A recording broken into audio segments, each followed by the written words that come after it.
Good morning, everyone, and thank you for being here on our Tuesday, December 10th, 2019 Montgomery County Council meeting. We're going to begin with an invocation from Sister Fakhruddin, who's from the Islamic Community Center of Potomac, and please rise if you are able.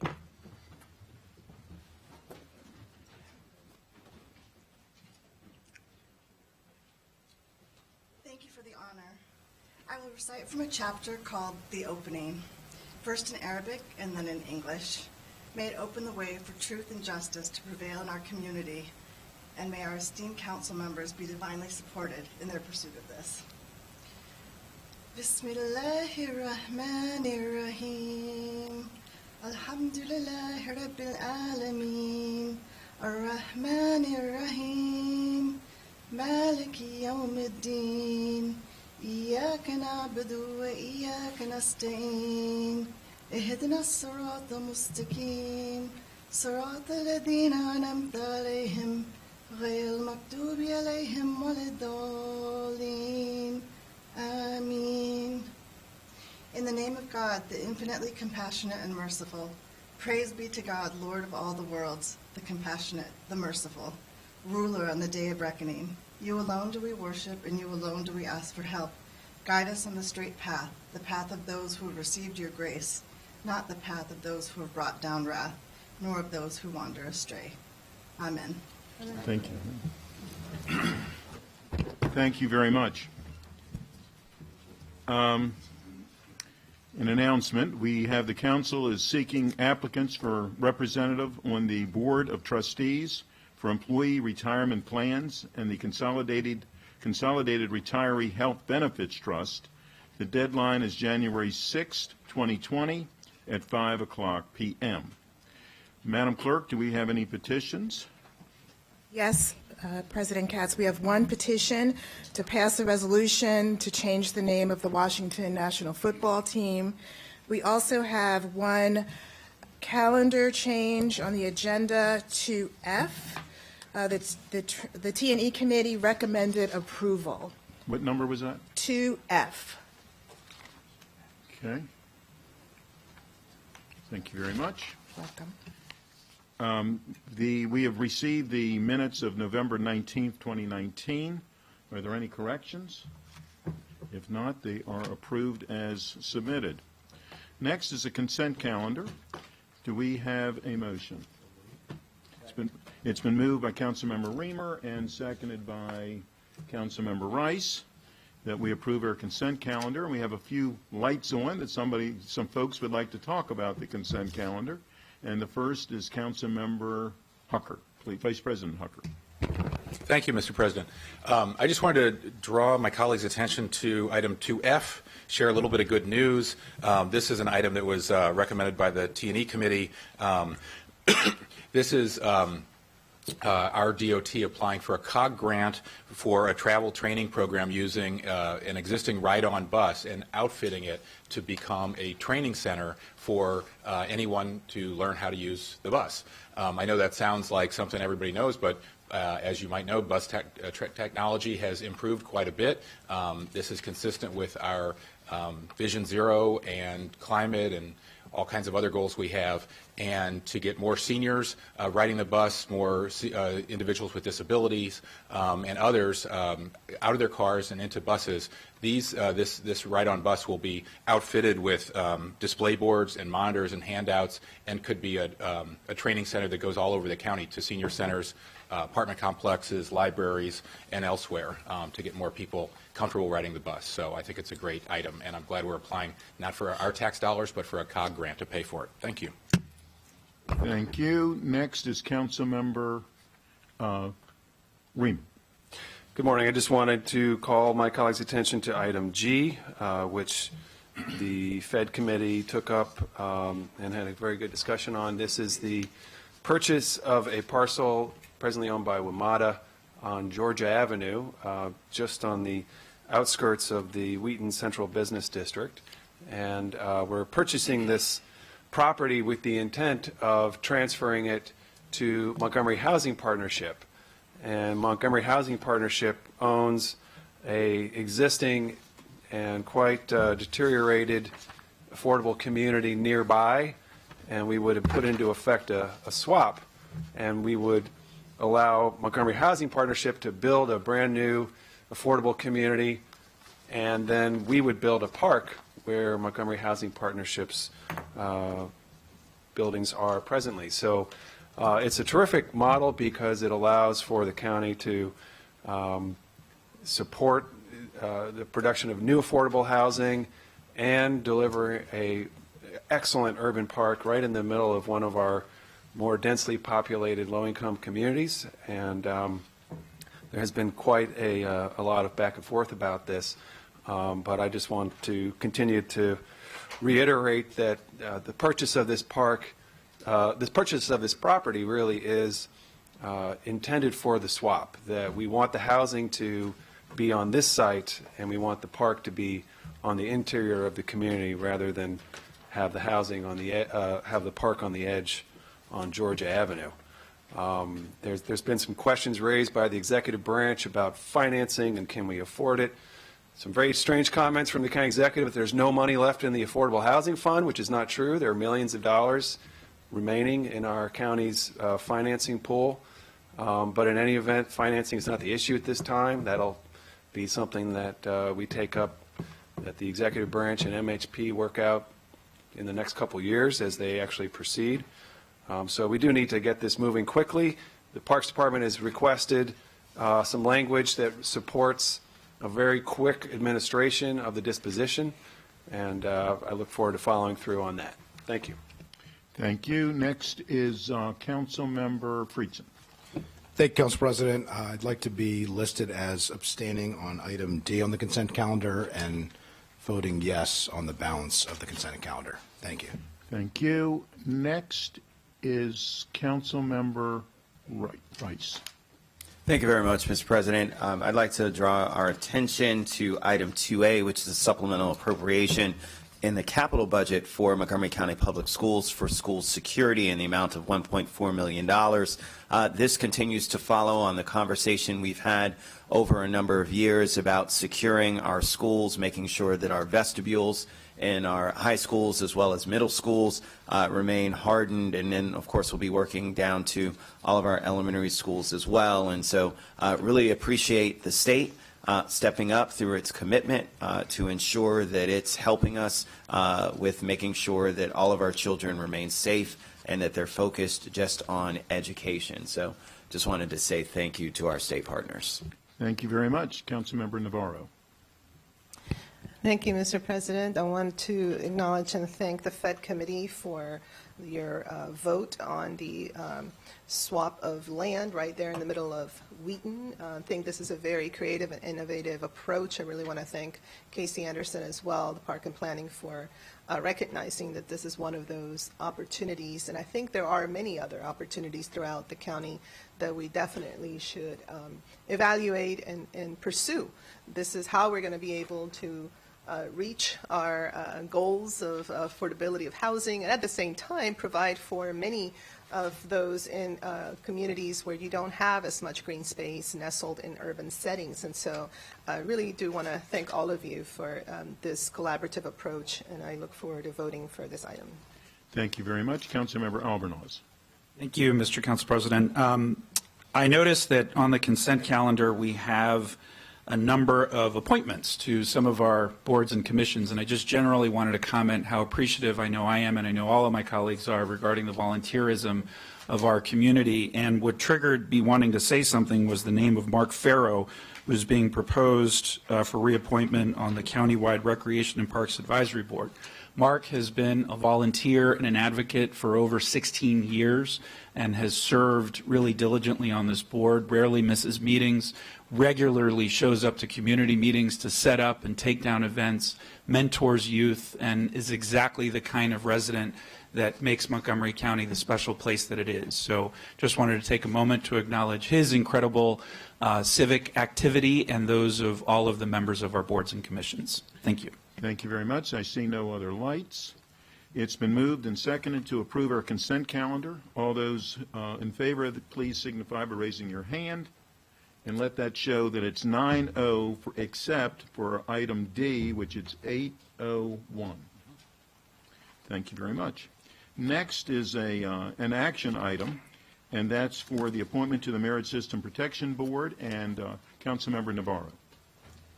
Thank you, Mr. President. I would like to move that we appoint to the Merit System Protection Board Ms. Sonia Childs, who has extensive experience serving our county. She's a lawyer and somebody who has worked many years in Montgomery College and has an impeccable track record.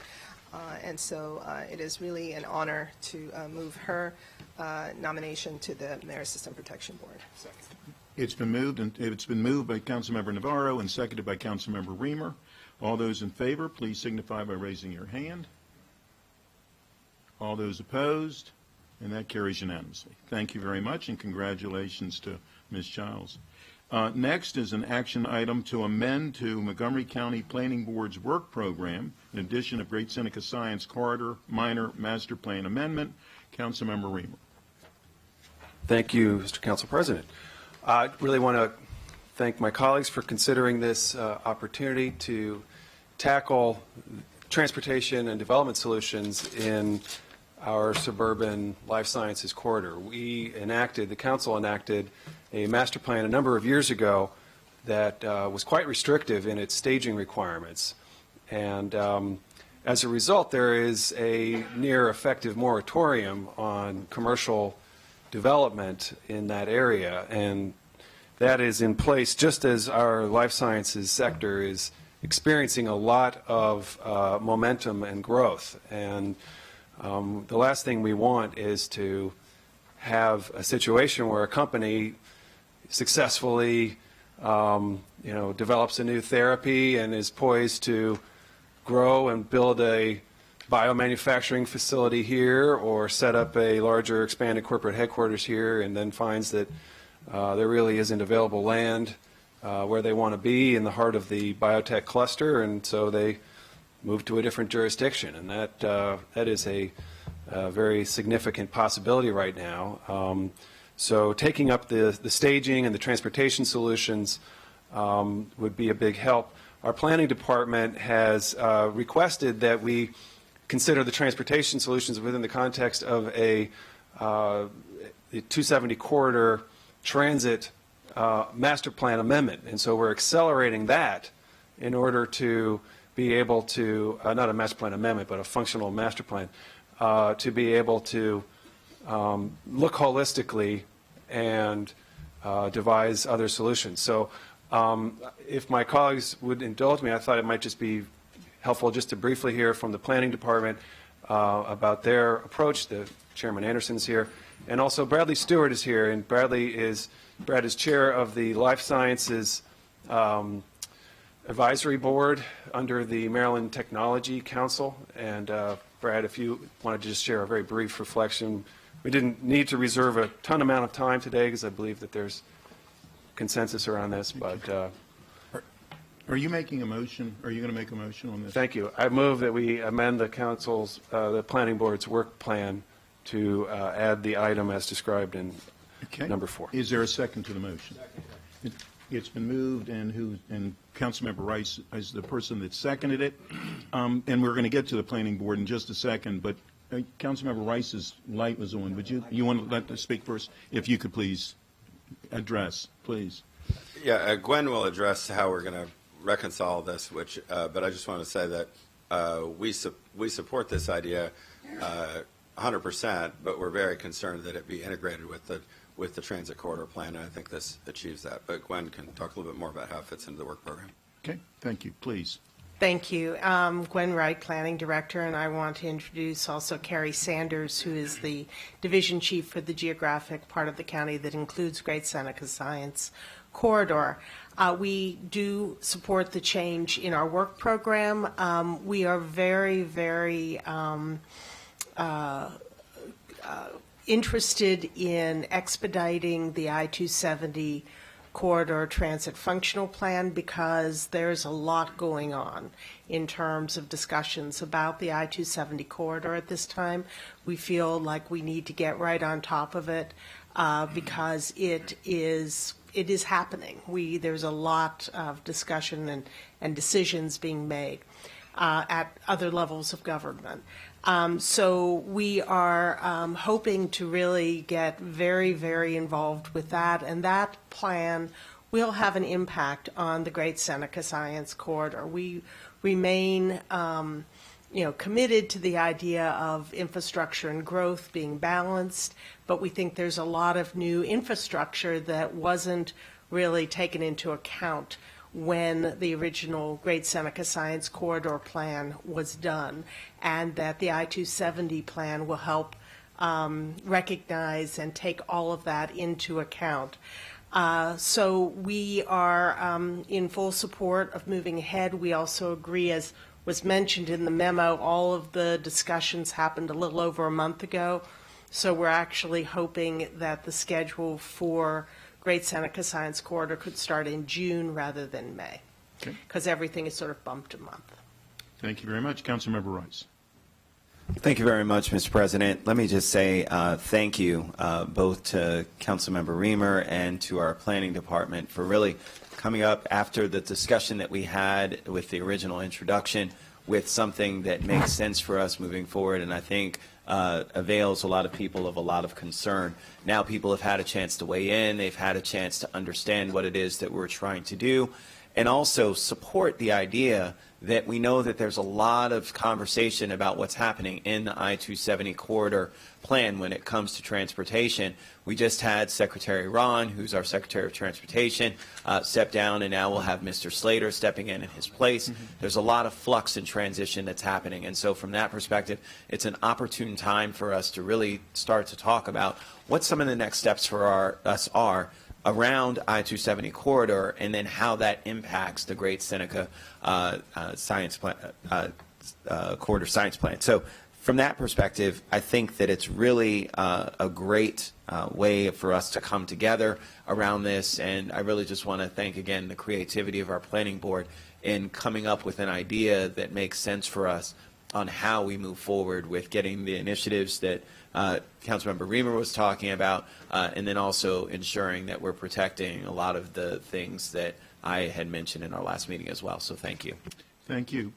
Did Bradley or anyone else, did you have anything that you would like to add to this conversation? I'll just add a little bit of context if it's helpful to give you a perspective from the industry and the life sciences community. So I'm the vice chair of the Maryland Tech Council and the chair of Maryland Life Sciences, and we represent over 450 companies here in the state of Maryland, with the majority of them being located in Montgomery County. One of the biggest challenges for growth of life sciences in the state of Maryland and this region is disaggregation of the companies that are here. As a result of happenstance or land availability and other things, most of the life science companies in Maryland have found pieces here and there, and it really is sort of detrimental to the growth of the industry. I mean, for us to have a successful life sciences industry, we really would benefit from having close companies that are closely integrated with each other and with a density of those companies near each other. Over time, that density has sort of mostly coalesced around this life sciences corridor, and we would be strongly in favor of anything which helps that continue to be a center point for these companies coming together. Thank you. Nothing. It's been moved and seconded that we approved this motion. It's been moved by Councilmember Raymer and seconded by Councilmember Rice. All those in favor, please signify by raising your hand. All those opposed, and that carries unanimously as well. Thank you very much. Next, we have introduction of bills from the legislative session, day 29. The first is Bill 40, or I guess the only is Bill 4119, which is tree canopy fees exemptions. The lead sponsor is Councilmember Rice. The public hearing is scheduled for 1/21/20 at 1:30 p.m. The next item on our agenda, I'm sorry, Councilmember Rice, please. Thank you very much, Mr. President. And so I'm closing out the year and beginning off your presidential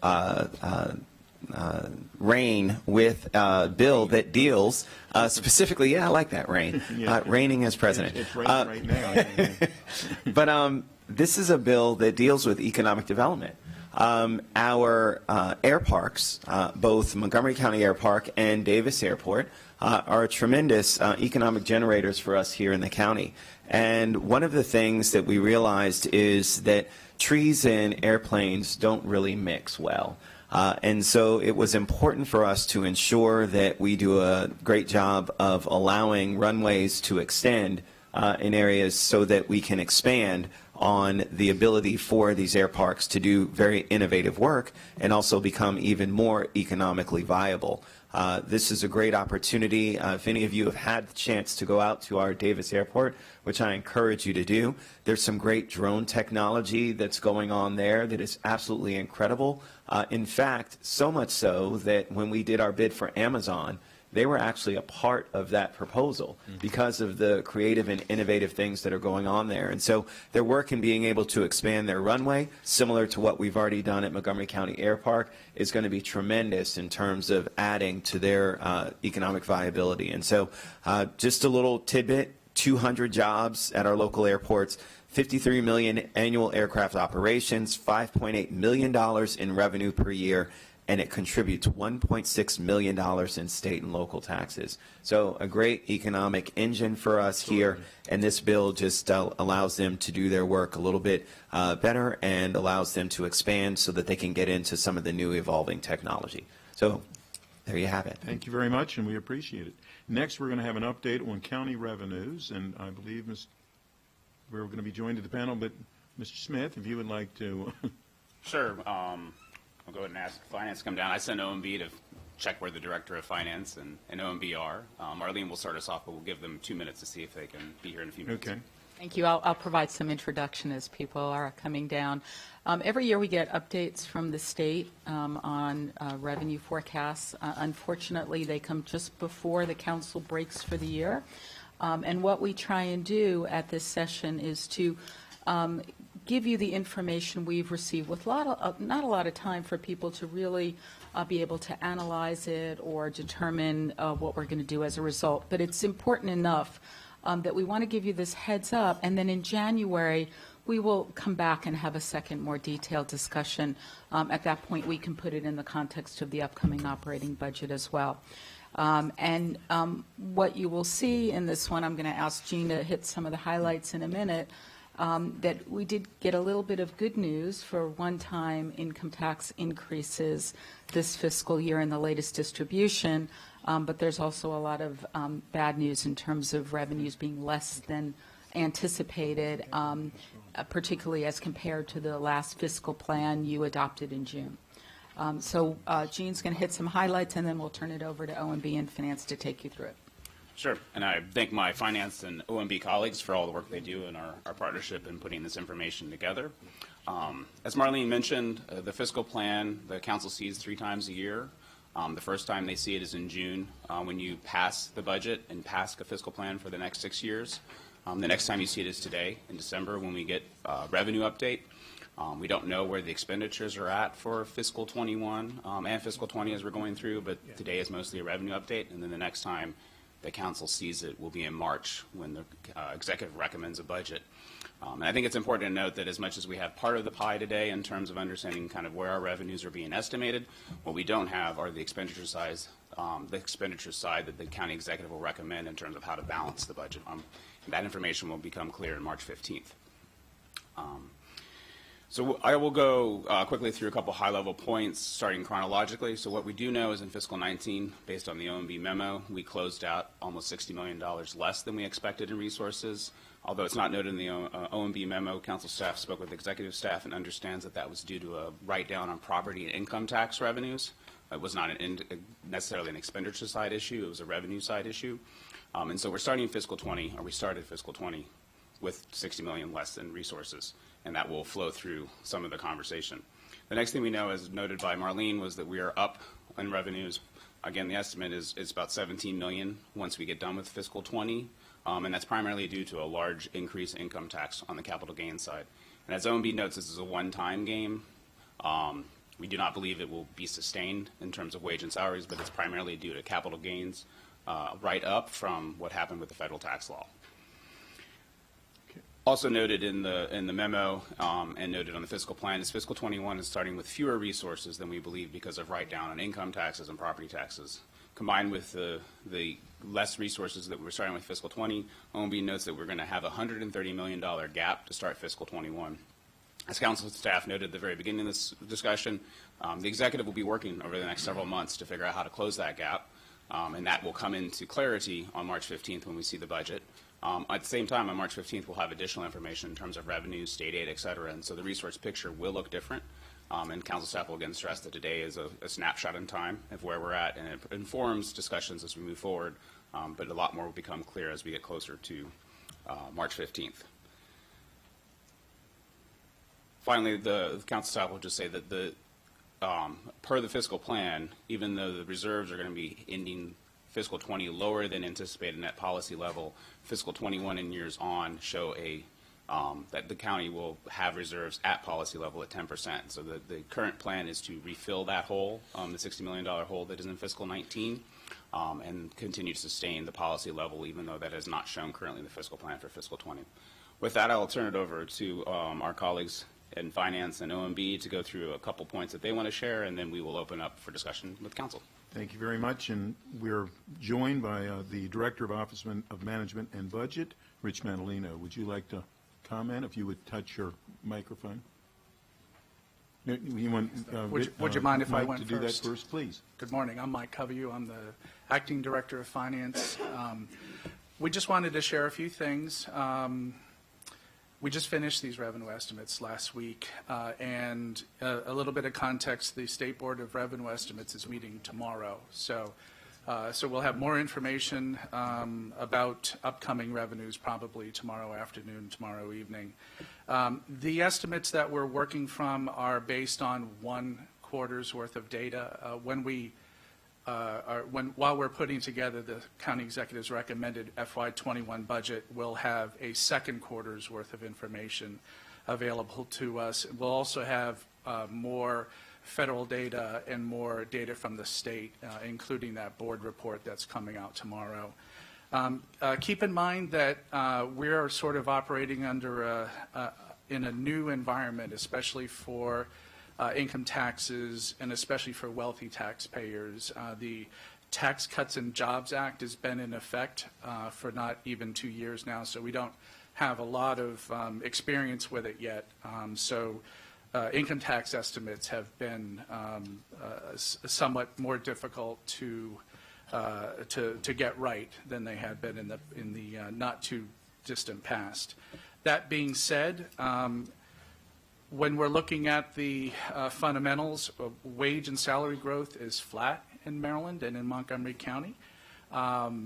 This affects essentially 85% of the income tax revenue estimate because that is the major component of the income tax. As you know, we got a big boost because of capital gains just a couple weeks ago. That is a transitory gain, and we don't expect that to last. In fact, one of the reasons that we have rolled back our estimates for income taxes is we've decided that it's prudent to roll back the capital gains estimates to historical averages, which is actually the way we normally budget them anyway. We had very big boost last year in November and this year in November, and then of course earlier this year in February we had a reduced amount compared to budget estimates.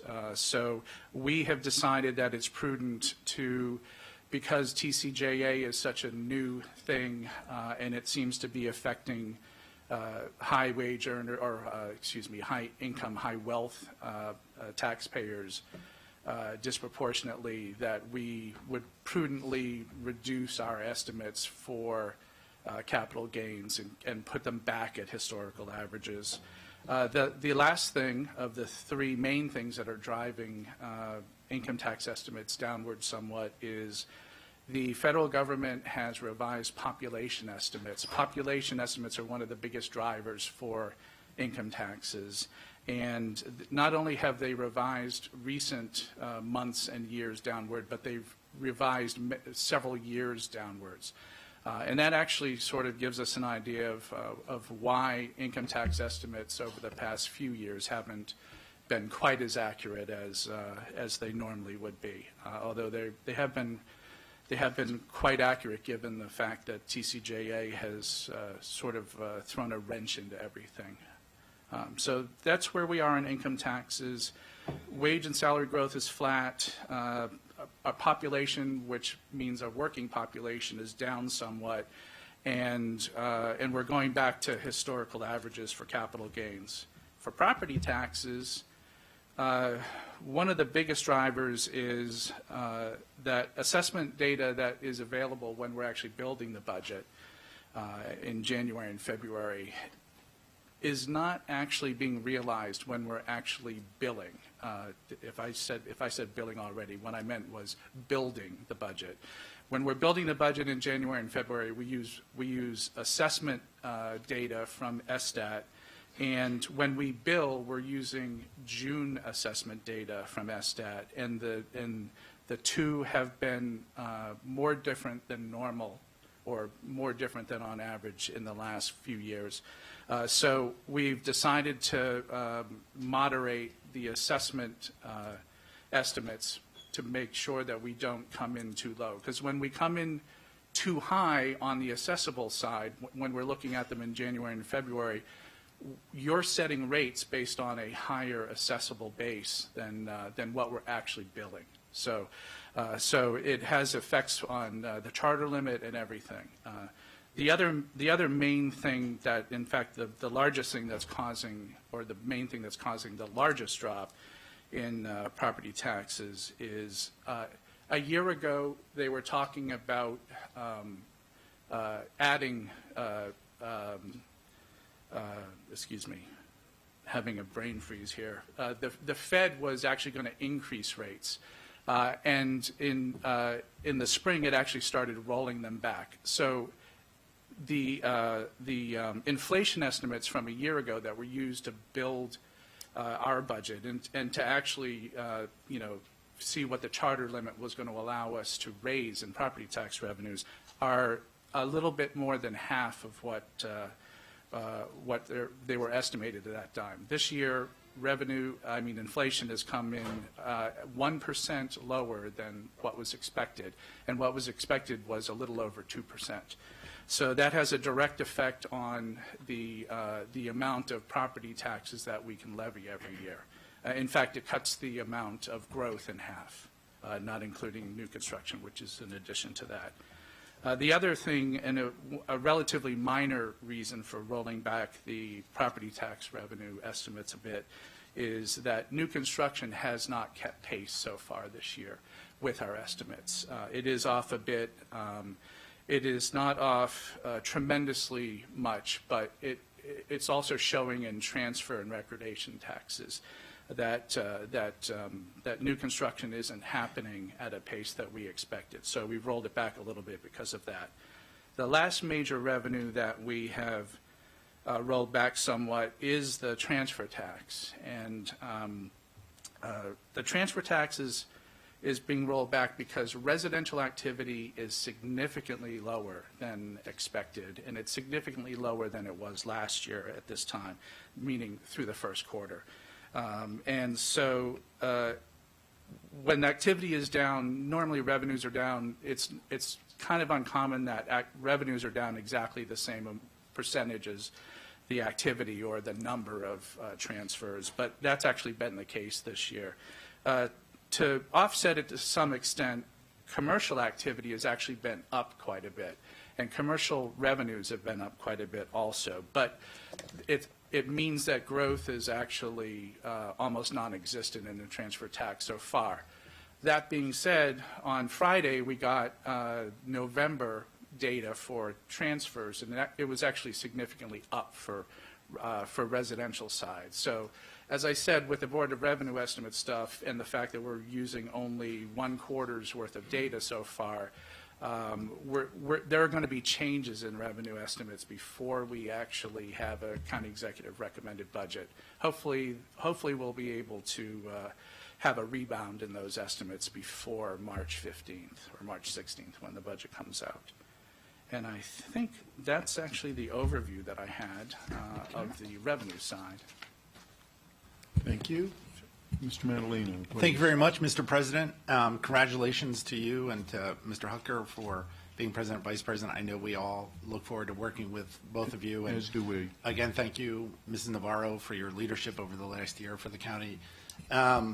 You know, we were having a conversation in the office about this time of year when you put together a budget and how anytime you approach putting together a budget, it's a mixture of future years, prior years, and the year that you're looking at, which I think at this time of the year for someone like myself who especially likes the story Christmas Carol, I think it's important to use as an analogy the idea that at this time of year we are haunted by the ghosts of budgets past, budgets present, and budgets future.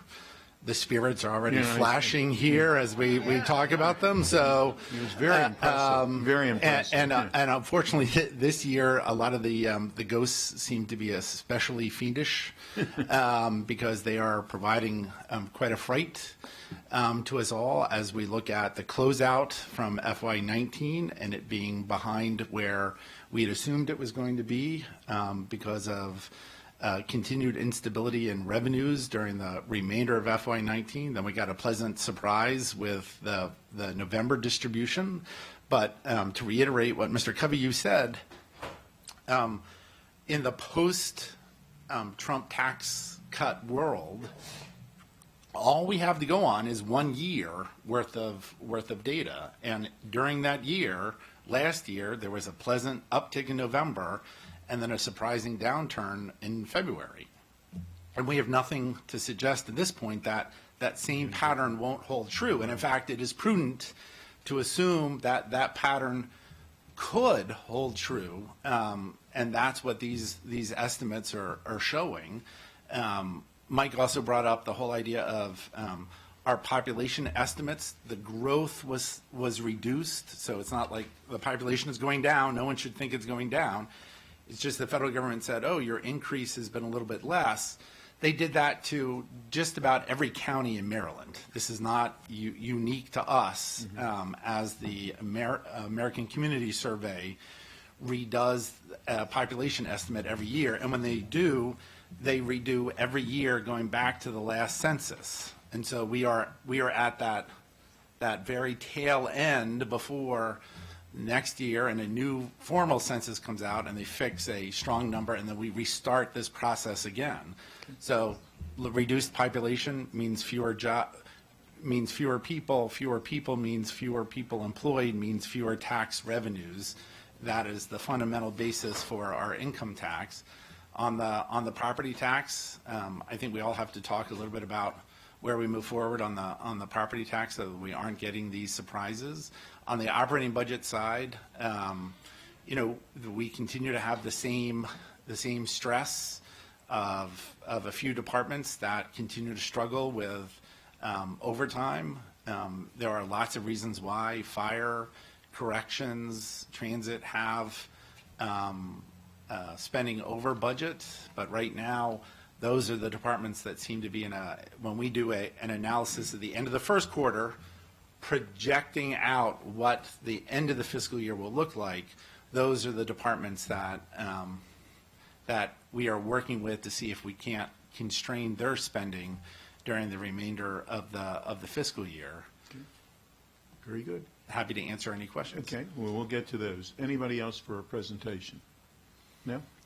Well, we have a few lights on, as you might have guessed. Excuse me? Are you going to go through the slides? I loaded them, but I believe Finance has elected not to go through them. Okay. Sorry, and it's also in the staff packet, circles So 6 through 17, Okay. if the public wants to have them. Councilmember Rose. Well, thank you very much. I appreciate it. So I'm a little bit confused, so help me. The Spending Affordability Committee back in November announced that they had a closeout from last year, from fiscal year, that was $256 million. But they're also projecting that the revenues for FY20, they raised them by 174, and FY21 by $130 million. How does that not translate into Maryland's largest jurisdiction, and what are we either doing wrong or need to focus on to ensure that the downward trend that you're seeing is not what the state is seeing in terms of its spending affordability guidelines? So I think you're talking about the Board of Revenue estimates, because the Spending Affordability Committee meets next Tuesday to make, the General Assembly Spending Affordability Committee meets next Tuesday to make their formal recommendations Right. for the numbers. Right, but they just met in November, right? And at that November meeting is where they announced that they were raising their projections for FY20 by $174 million and FY21 by $130 million. That just happened a month ago. Mm-hmm. So can anybody answer the question? Dave, do you want to? I would have to look at their final report tomorrow. David, Just- you excuse could me. identify yourself, please. David Platt, Chief Economist. Tomorrow, we're going to get that number, that estimate on the derivation of that increase to get an explanation of that. The reason we have pulled back on our numbers for the income tax, again, I'll repeat what was been said before, is because of the population change in the numbers that reduced our estimate early on in March of our income tax based on resident employment. That resident employment, based on what we had for the budget in March of 20, for the fiscal year 20 now, is about a 5,000 employment less than what we had when we put the budget together. And when we did our estimates of what that impact would be, that's about a $20 million write-off on the income tax. Now, that's the questions I posed to our good friends at BLS, not on the spending affordability, but basically on the numbers that come in from the federal government on the employment numbers that we drive our forecast on the income tax. So David, can you do me a favor? Because there are a lot of numbers that you guys are alluding to, but don't actually give us numbers. So what kind of differential in terms of employment numbers are we actually talking about? Bear with me, Mr. Rice. And then also when it comes to, so while everyone's looking, also when it comes to new construction, I'd like to know that. And also when it comes to transfer and recordation taxes, what kind of numbers are we talking about? We're talking about adjustments here, but nobody says what those adjustments are. On the employment side, Mr. President, Mr. Rice, we, on the budget numbers for this is on calendar year basis. 2018, which the last number, 2017 was the last numbers that we had, 27 and 2018. Resident employment was 539,130. This is when we did the budget. This is from BLS data. And it was 543,410 in 18, which is the last set of numbers that we had prior to going into the FY20 budget preparation. Their March revision, this is after we did the budget, the March revision for 17 was 533,000. We'll send Mr. Smith the spreadsheet, by the way. Excellent. Thank you. 533,560, which was 5,600 employees less. Then projected. What's that? Then projected? No, this is the BLS data. This is not a projection. These are data from the Bureau of Labor Statistics. Okay. Okay? But there again, you keep saying, and it has to be noted, that this is residential employment. This is people, not people that work here. That's This correct. isn't necessarily. It's people that live here that work. Correct, Mr. So, President. Yes, that's right. that's exactly That's right. a big, Yeah. it has nothing to do with their employment numbers as such. And for 2018, I mentioned 543,410. This was prior to the March revision, March of this year. When they did the March revision, again, related to the population downturn, it was 537,430. Again, that's 6,000 downward revision to resident employment. If we look at the wage that we estimated, average annual wage, that would give us an estimate of the Maryland adjusted gross income.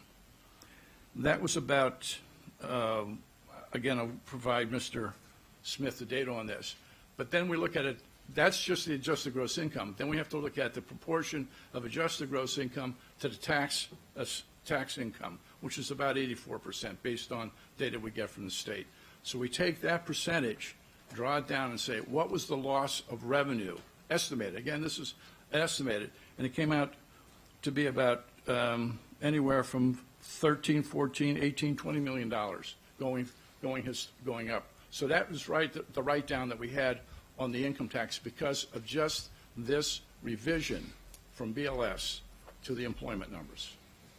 So as far as income tax, we're looking at $13 to $18 million, roughly, is what you're talking about in terms of. Go ahead. I'm sorry. No, go ahead. Based on the wage. Understood. Based on the employment change. Understood. Okay. New construction starts as well as residential when it comes to transfer and recordation taxes, projections versus actual? And I've asked GCAR for the same numbers, but they haven't gotten back to me yet. We'll get them to you. Okay, because you said, and so my only concern is that, again, you're giving us numbers, but if I don't have numbers that you're basing it off of, it makes it hard for us to then understand how you got to those numbers. All right, Understood. I'll yield for now. Thank you. Thank you. Councilmember Fritz.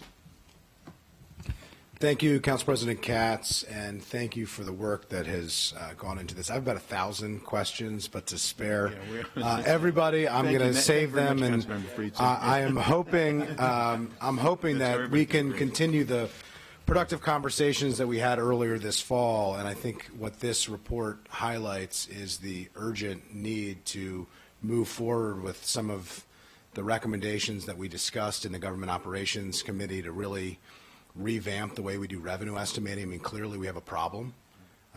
We're not as good at this as we need to be. The volatility that last year's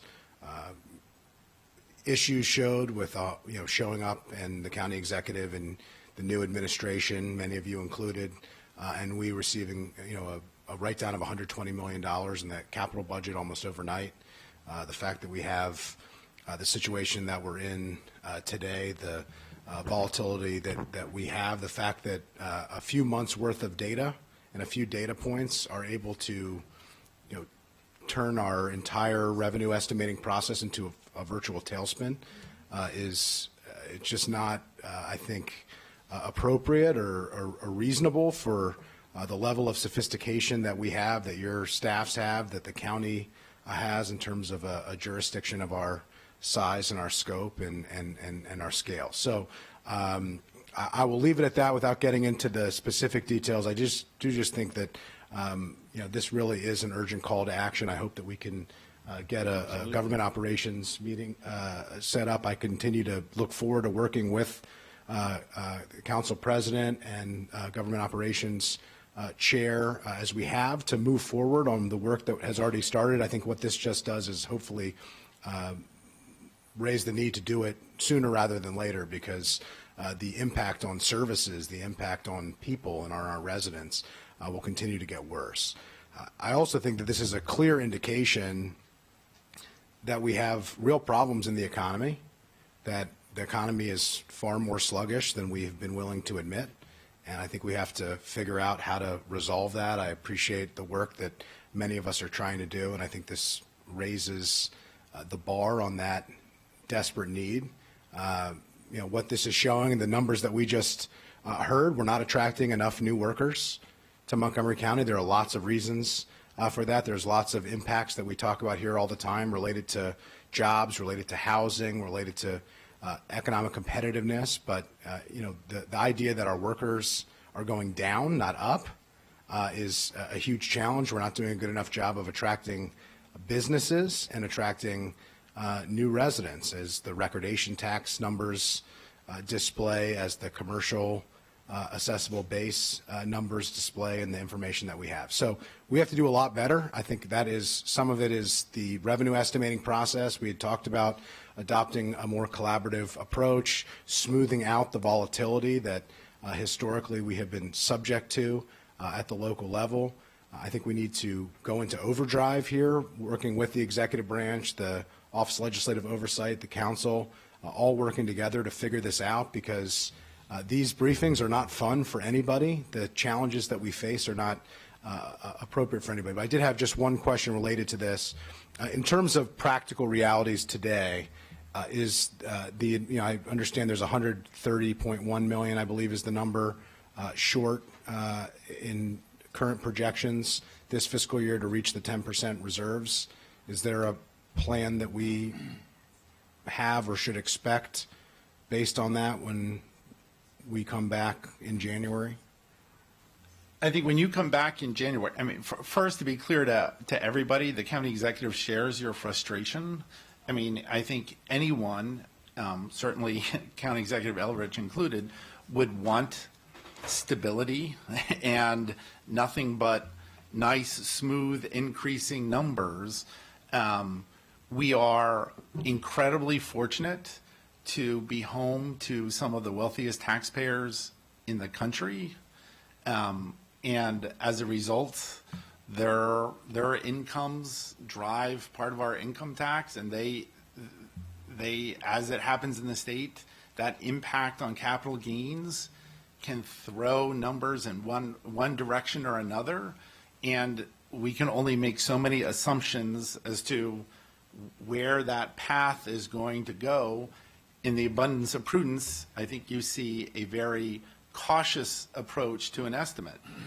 Probably if we were sitting here 2 weeks from now, there could very well be different numbers, because the Board of Revenue Estimates will have released new numbers for us all, and would potentially provide more information. Come January, we get more distributions at various points of the year, which will help inform us one way or another of where the income tax is going. At the end of the month, the county will get the assessments for Group 2 this year. So because, obviously as people probably know, 1/3 of the county, roughly 1/3, is reassessed every year. Group 2, I believe, is Chevy Chase, Bethesda, amongst other areas of the county. I'm sure you know your district and how home prices have been performing over the last several years. That new set of reassessment data will change things. So when you come back in January, there will be updates to these numbers. I think the key here, though, is we had the same problem with the $120 million write-down. We have the same problem now. It seems to be almost a schizophrenic approach to the process, where we get a small amount of data and we extrapolate that data for a full 6 years without smoothing out what the data could mean and thinking through the ups and downs of the economy. The benefit to a 6-year approach is supposed to be that we smooth out the risk. That is the whole purpose of it. And we have somehow turned the best strength of the process, I think, almost into a weakness, where we take a small amount of data, extrapolate that over 6 years, and we magnify it 6x of what it otherwise would have been. Those are the types of things that we need to solve.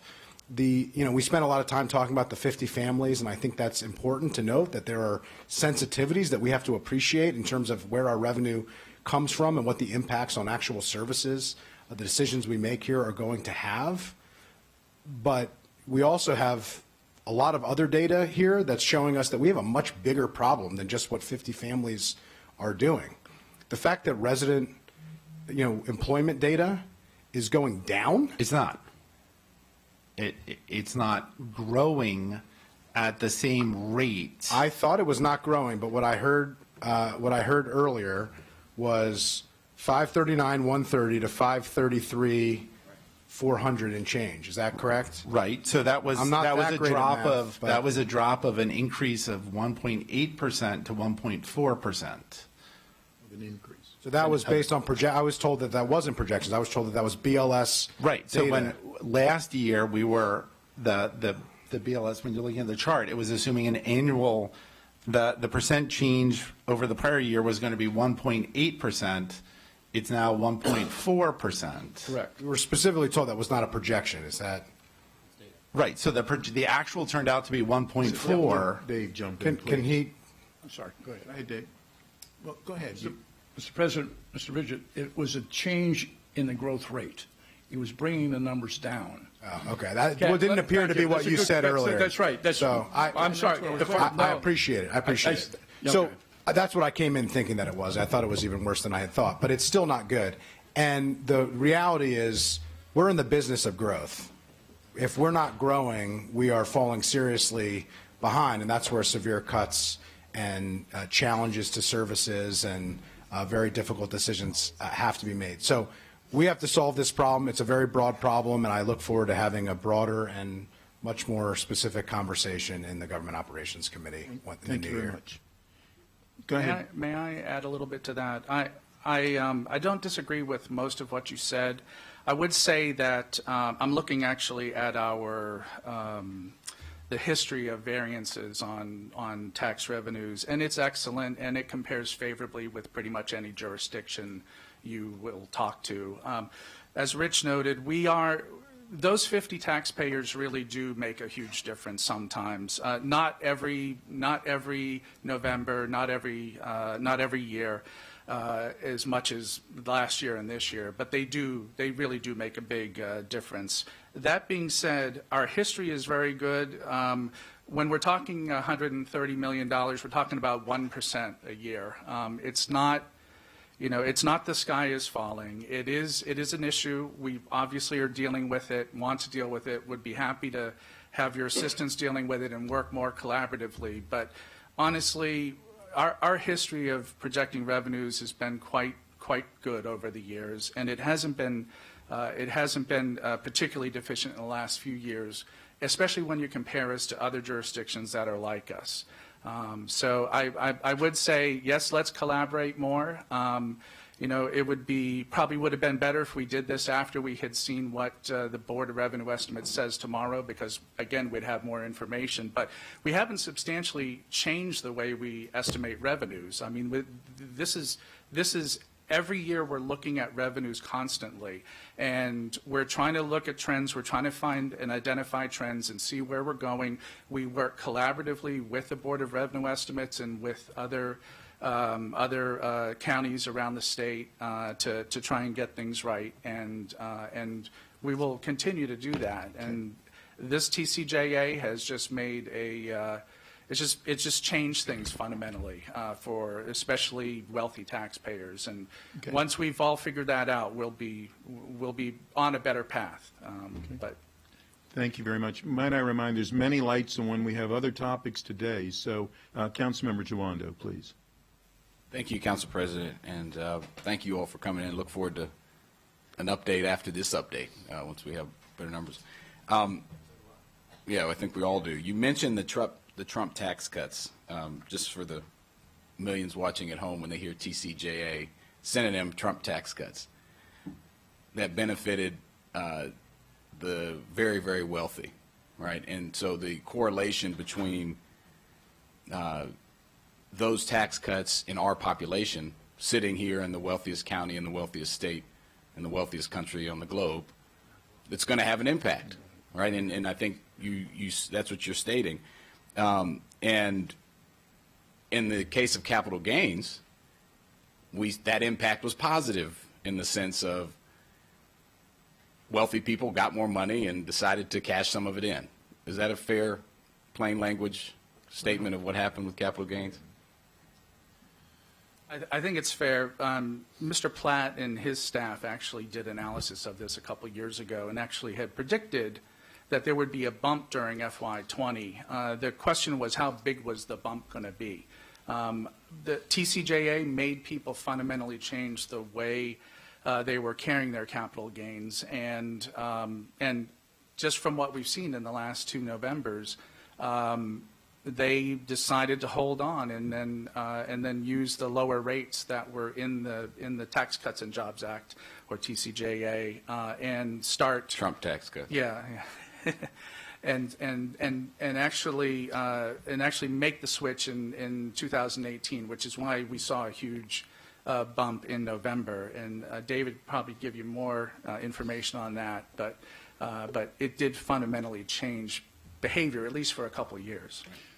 Go ahead quickly. Council President, Mr. Toronto, we talked about this a couple of years ago. I think Councilmember Rice brought the question up about we saw a drop-off in our November reconciliation 2 years ago. It was because of tax planning, because of we want to refer to it as the Trump tax cut. There you go. What- Mr. Friesen has the Pike District. I have Trump tax cuts. And working with our good friends at the Bureau of Revenue Estimates, planning was saying people will delay and we'll see this big growth come this November distribution because of tax planning. Right. When they talked to the planners, they were saying we're going to delay the declaration of our capital gains until the next year or two. That came to fruition. They didn't come up with a precise estimate. They just provided with a direction of what that would be. So hence, we saw a gradual increase last year in a November reconciliation, but a big increase, which is what we anticipated 2 years ago.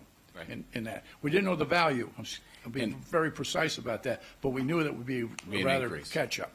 And barring any change, obviously the larger political environment in the tax code, we expect to probably see that some form of that going forward. That was an assumption we made when we did the budget. However, because of our discussions again with the Bureau of Revenue Estimates, they cautioned us against building that increase that we just got further out. Okay. And that I'm makes sorry. sense. Go ahead. Yeah, that makes sense. Go ahead. And that's the reason another pullback on their income tax, because what we were proposing or suggesting or forecasting, based on the amount of money that we got from November of the prior year and growing that forward, we had the big increase. We couldn't build that in because we're not going to see that kind of growth of about 60% in a November reconciliation distribution. Great. Okay. I appreciate that. And the larger point is that has having that impact. You also mentioned wage and salary growth was flat. That's consistent with the rest of the country where we've seen stagnant, almost no wage growth over time, despite record growth in GDP and in the stock market, and that's not coming down. You also mentioned that while the commercial property rates have gone down, and the reasons for that, you've seen additional activity, or the residential, you've seen additional activity in the commercial sector. Someone, I forget who mentioned that. Could you just talk about what that activity, just briefly, what that activity is and has been? The commercial activity that you're referencing? Yes, actually. That has gone up? Yes. Yeah. So there are dozens of commercial property transactions every year where there are thousands of residential transactions. So in any given year, it's really difficult to estimate how many commercial transactions there are going to be, much more so than residential. This year started in July with commercial having a very healthy growth rate over the same period last year, higher than what we expected. But residential didn't grow at all over last year for the first quarter. I think I ended with saying that November's transfer data show that residential had a big bump in November. Part of it was catch-up stuff where we were getting caught up on some work, but some of it is actual transactions that are getting closer to where we had estimated. But literally just a dozen or so commercial transactions a year can throw the commercial side of transfer and recordation taxes out of whack, because there's only several dozen a year in commercial transactions, 100 a year sometimes. And so capital gains up, commercial transactions up, wage growth down. I think we need to be careful about the sky is falling, but we also need to be, while we're in the business of growth, we need to be in the business of addressing inequality, and which is growing massively across the country, but here in our county. And that means we're going to have to tackle big issues like our property tax and how it's calculated and what the different types of property, commercial versus residential. We're going to have to look at how we structure our income tax at both the state and the local, and potentially if there's local permission given. So I think we need to be just as much in the business of addressing this gross inequality as we are worried about the commercial and the high earners, which are going in the right direction. And I just hope that this council and my colleagues will work with me on that. I appreciate the update. Thank you. Thank you very much. Councilmember Reamer. Oh.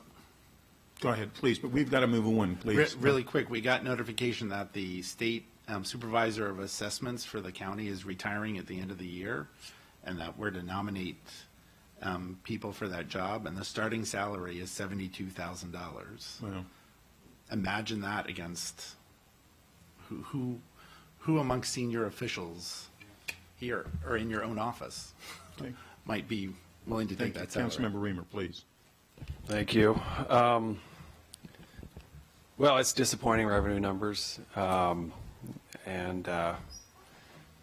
it's quite a whipsaw from, the rumor a week ago was we were going to have a bump, and now we're facing once again a projected shortfall. So, but the county executive talked a lot about the fiscal challenges of our time as a candidate, and what his response was at the time was, we need to figure out how to do more with less. That we need to reinvent the county government to reduce our head count in order to provide the same services, but with an affordable expenditure path. And, I think I like to always remind our residents, because it's not what they normally expect, that the business of government really is substantially, it's a people business, it's personnel business.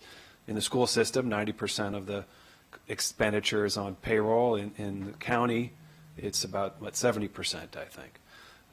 And so when we have revenue challenges, we should first look at our economic development strategy, and we need to do a much better job in this county attracting companies and supporting the growth of companies. And I believe a lot of this is about the devaluation of commercial real estate over time. And anything that we can do to spur growth in the commercial sector to make the county a place where companies really feel more supported and more part of a dynamic area, is going to help.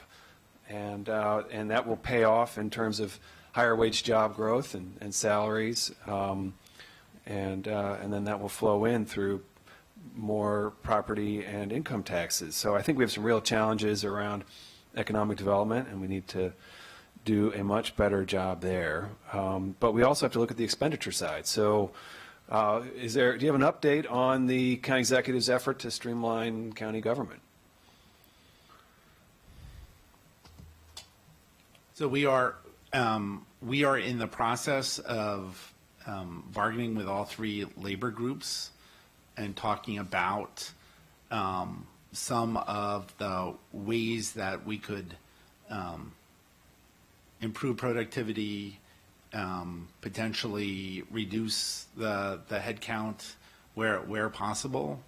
I think it's important, and I think the county executive has looked at these numbers too, as population continues to rise, and population continues to rise, it's important to look at the number of employees per capita as well, because we should not be surprised that a larger population means more firefighters, a larger population means more police officers. So we should have school system more employees, not fewer. More Streamlining teachers. government is adding more employees. Streamlining government is reducing the per capita head count. Right. I mean, Well, you it would also, be. I Yeah, mean, it would be. Right. Well, I haven't heard a peep about the executive's work on this issue, and I'm disappointed because it was a central promise of his candidacy, and he asserted that he was the candidate who could really work with the unions and lead them and lead us to a different approach. And I'm not seeing any sign of that, and it's very frustrating. Rather, and I'm pleased the council unanimously, I believe, the council did reject a proposed 9% raise for one of the bargaining units in this current fiscal year, and I certainly hope that we won't see anything at all on that level in the proposed budget this year. But, the first conversation needs to be about how to increase revenues through economic development. The second conversation needs to be about how to restrain our spending and ensure that we are making the most use of every tax dollar. And we know that the state is looking at tax increases. There's a lot of conversation to fund the Maryland Blueprint about involving state taxes. So I think it'd be a real mistake for us to start a conversation here about tax increases locally. I think everyone's feeling rather overwhelmed. But we'll be looking for the executive to show some restraint and make some tough decisions in his upcoming budget. Thanks. Thank you. Councilmember Navarro. Thank you. So I think that, first of all, I think that we do need to, again, take a step back and understand that what has made this county so attractive to so many people has been the fact that we were always very focused on our economic development, health, in order to have enough revenues to address the issues of those who were the most vulnerable among us. And so we have got to keep an eye on that, which is why we unanimously adopted the economic development platform that I put forth, which includes all these very important components. We must not lose sight of this. It is really critical. I do feel a little bit like this is just deja vu. I feel like we kind of have these kinds of conversations time and time again around this time of the year, year after year, and then miraculously some things shift and change, et cetera. But, it is not a pleasant way to do business. And we did say that we would work on these issues through the GO committee, and I think we have already taken up quite a bit of fiscal policy components that we have examined very deeply. I do have to thank Mr. Smith for assisting us with that. We will continue to do that. But there is no doubt that for me, the missing link here continues to be this, commitment, which is going to have to be collaboratively regarding our economic development goals. Many of these things are, we said this in the past, many of these indicators fluctuate. We understand that a lot of times it's very difficult to predict what's going to be, behavior out there in terms of how people decide to realize their capital gains or not. I mean, all of that are things that we know, but at the end of the day, we're going to have to pass a balanced budget. And so I think the conversation just began in terms of what is the executive thinking with regards to the budget that he's going to, send us. That is something that obviously we all are very interested, because if these numbers don't change, obviously he cannot send a budget that is way out of line. That's going to be really important. And I also have not heard much in terms of, what has been the directive so far with departments, et cetera, but that's something that we need to know. I do remember him saying that he wanted to work collaboratively when it came to building the budget. So that's something that I think all of us welcome, so that we don't go into a budget season with major surprises and make it,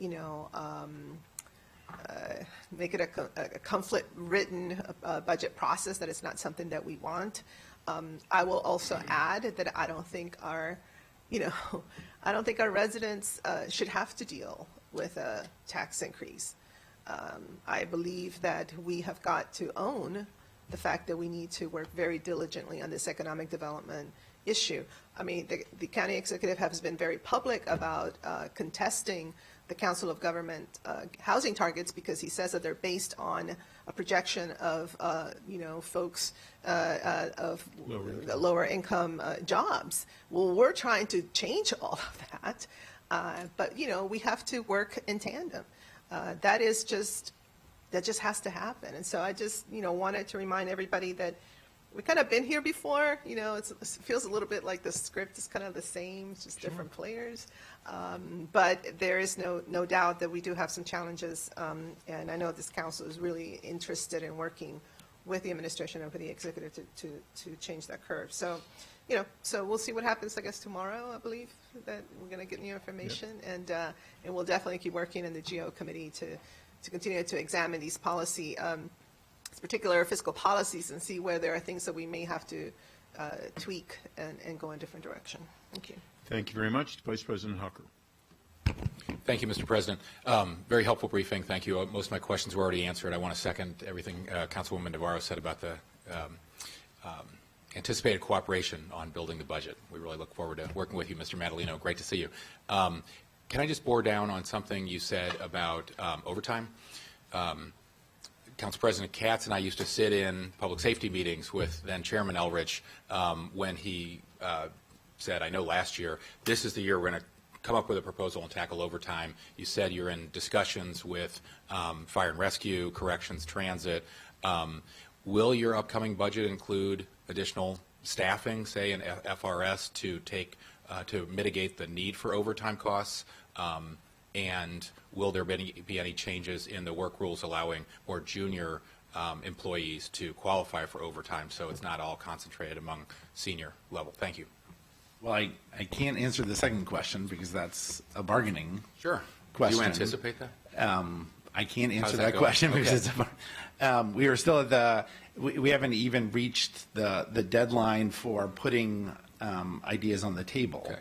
So, Is it still a goal? And we are using an approach of interest-based bargaining, and I don't know off the top of my head if that has been put on the table as of yet, because I have not been part of that negotiation. Okay. So, you know, we made progress on overtime this past year by trying to make sure the overtime budget the hourly budget was funded. We've had several years where there were pay increases, but there was no increase to the hourly rate of overtime. So you were budgeting, you were building in a deficit since you weren't accounting for changes in salaries into changing the hourly cost of overtime.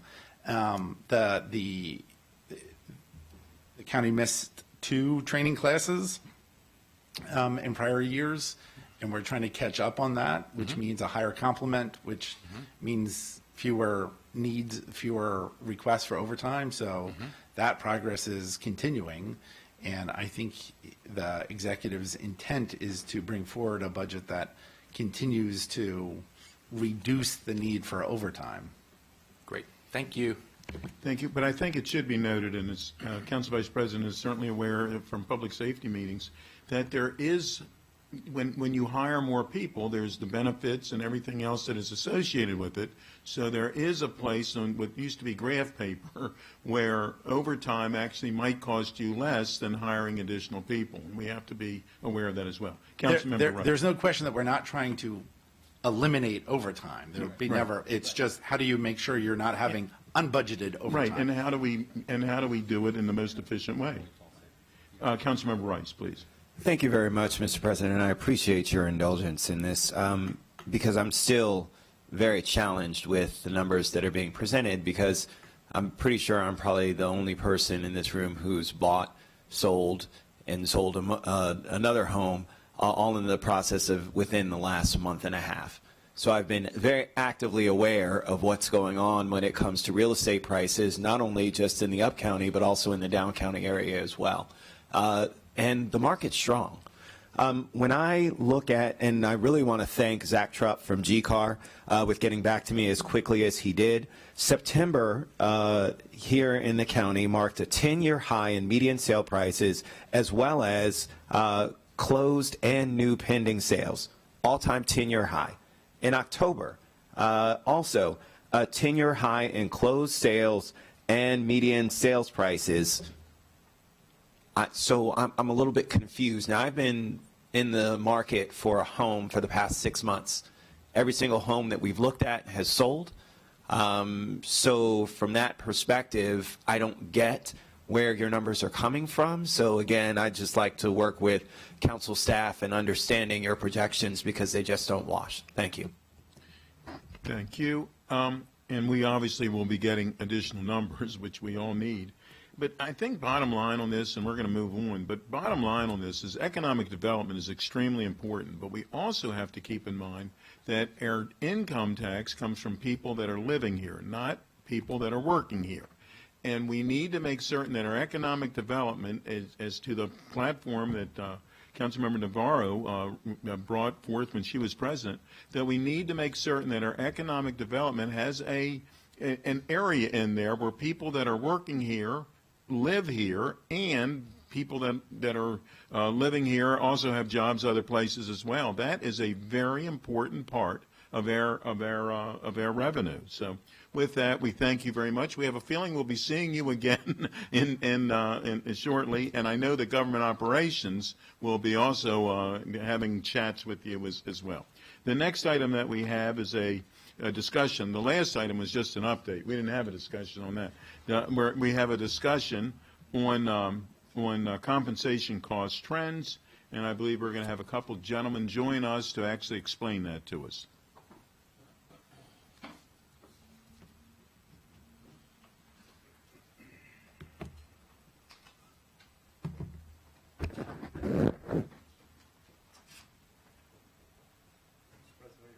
Yeah, I'm ready, please. Okay, very good, very good. Thank you. Good morning. I'm Aaron Tromka from the Office of Legislative Oversight. I'm joined by my colleague Craig Howard from Central Staff. This is the latest in a series of presentations that you've asked us to do on compensation cost trends and the issue of long-term sustainability. We were here before you to do something similar last November, and at that point we presented a retrospective. We looked back and we compared compensation cost increases with revenue growth and how we were able to fund past compensation cost increases, and we'll refer to that in a minute. But then fast forward to the spring, to your operating budget, and while you were discussing the FY20 compensation costs, at that time you directed staff to develop a structure for the council to annually review compensation cost sustainability early in the year, so that you could communicate to the executive any messages that you might want before he finalizes his operating budget.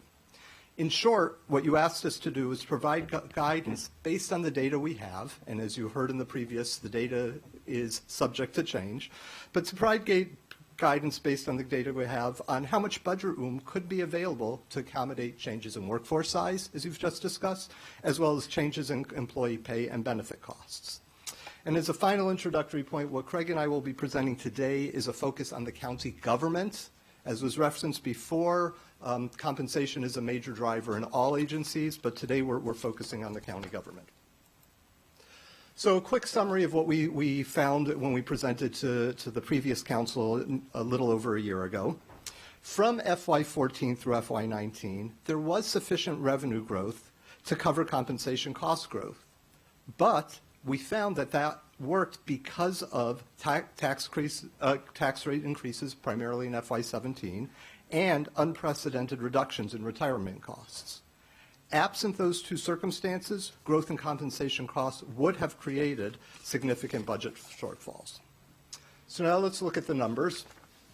This is county government. This is tax-supported FY20 compensation costs. You can see there we're presenting three major components. Nearly 3/4 of the total compensation costs are for wages and Social Security combined, and the remaining quarter cover group insurance and retirement benefits. All told, about $1.06 billion are budgeted this year for compensation costs. And as was discussed before, the number is about 2/3, in the county government, about 2/3 of county government tax-supported spending is for compensation. So you can see why this is the major cost driver of the budget. I want to look a little bit at the trends. How have things changed over time? So we looked at two time frames. We looked first at just the most recent change from FY19 to FY20, and you can see the rates of change for those line items there. But we also looked at a multi-year trend since FY15. And what's striking when you compare each line, each row of this table, is that our experience in the last year differed significantly from the multi-year trend over time. Why is that? We'll explain each line. Starting with wages and Social Security. From FY15 through FY19, excluding this last year, the average annual increase was about 3.1% per year in amount of dollars budgeted for wages and Social Security. But last year, the costs grew by a much higher amount, by 5.6%. Now, that's partly due to some atypical pay increases, such as past year increments and lump sum payments.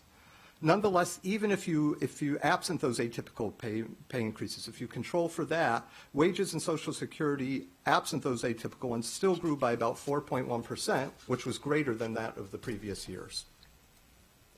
For group insurance? Yeah, so for group insurance costs, we're including in this row the cost for active employee group insurance, the retiree pay-as-you-go costs for current retirees, and we're also including the OPEB pre-funding costs. Last year when we provided the data, we did not include the OPEB pre-funding.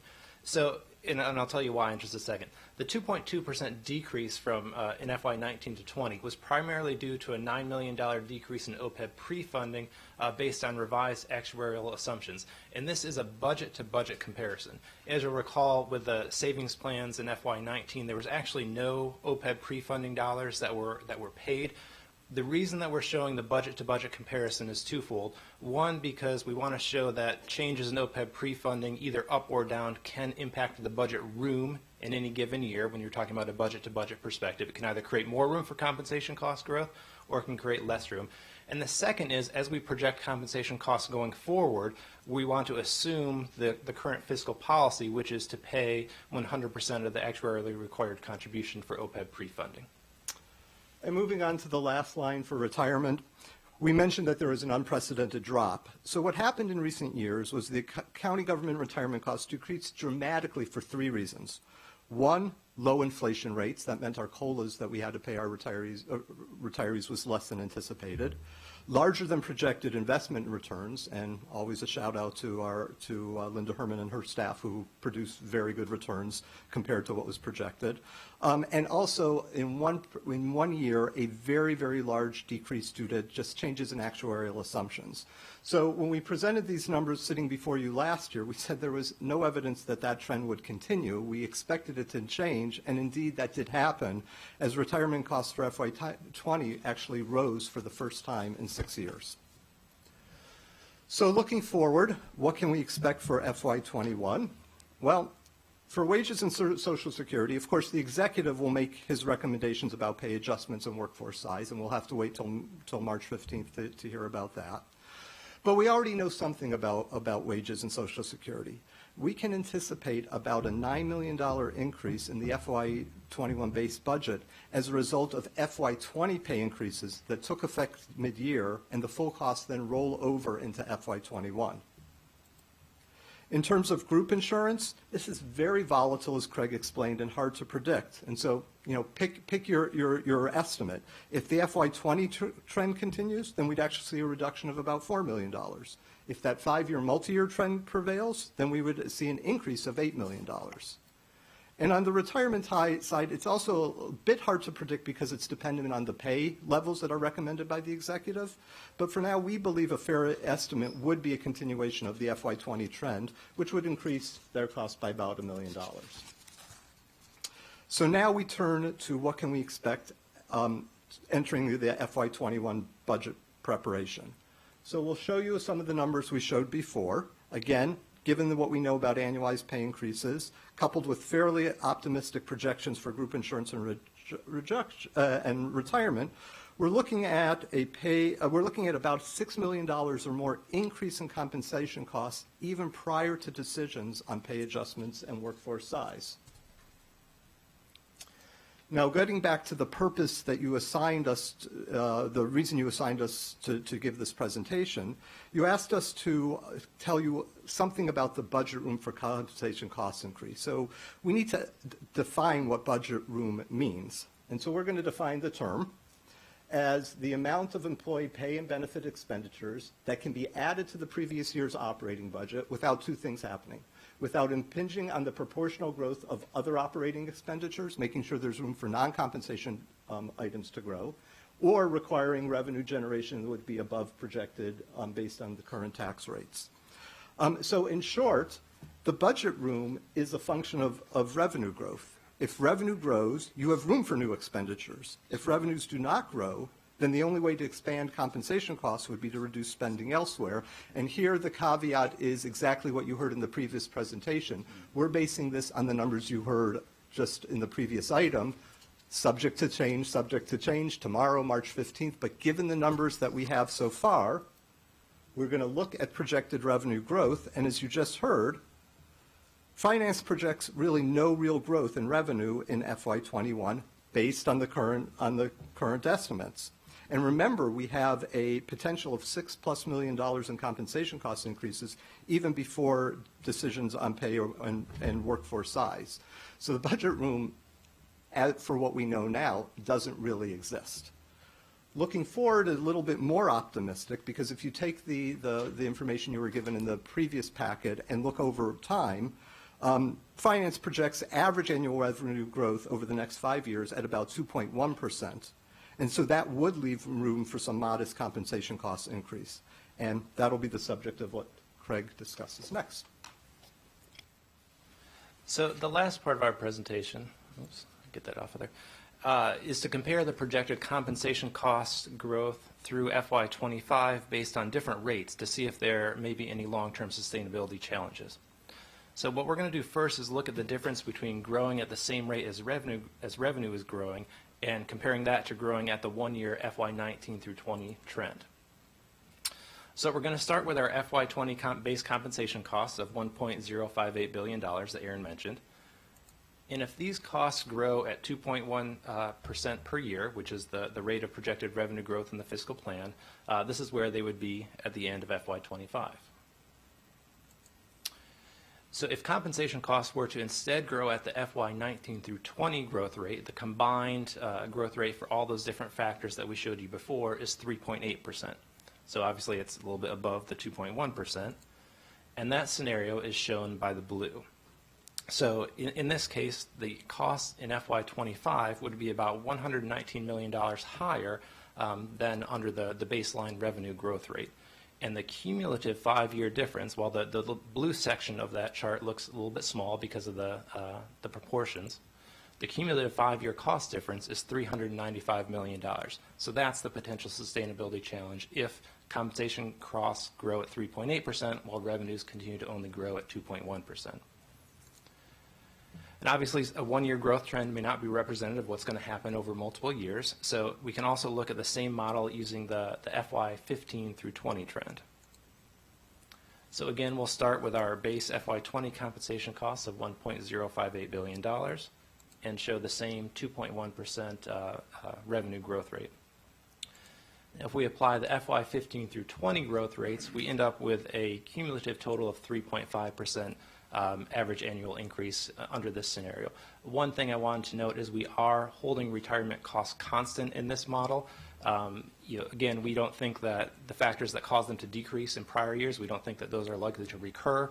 So we're just saying that they're going to stay constant. They'll probably increase, but we wanted to show different scenarios, and this is how we chose to do that, similar to what we did last year. So under this scenario, at the 3.5% rate of growth in FY25, the total compensation cost would be $83 million higher than under the revenue growth rate scenario. And the total 5-year cost difference is about $302 million, shown by the entire blue area. So as a whole, the summary of findings or key takeaways from our work this year are two things. First, funding compensation growth at rates similar to those of recent years may be extremely challenging given projected future year revenues. And second, continuation of recent compensation spending trends could generate costs that are $300 to $400 million greater than can be sustained by revenue growth over the next 5 years.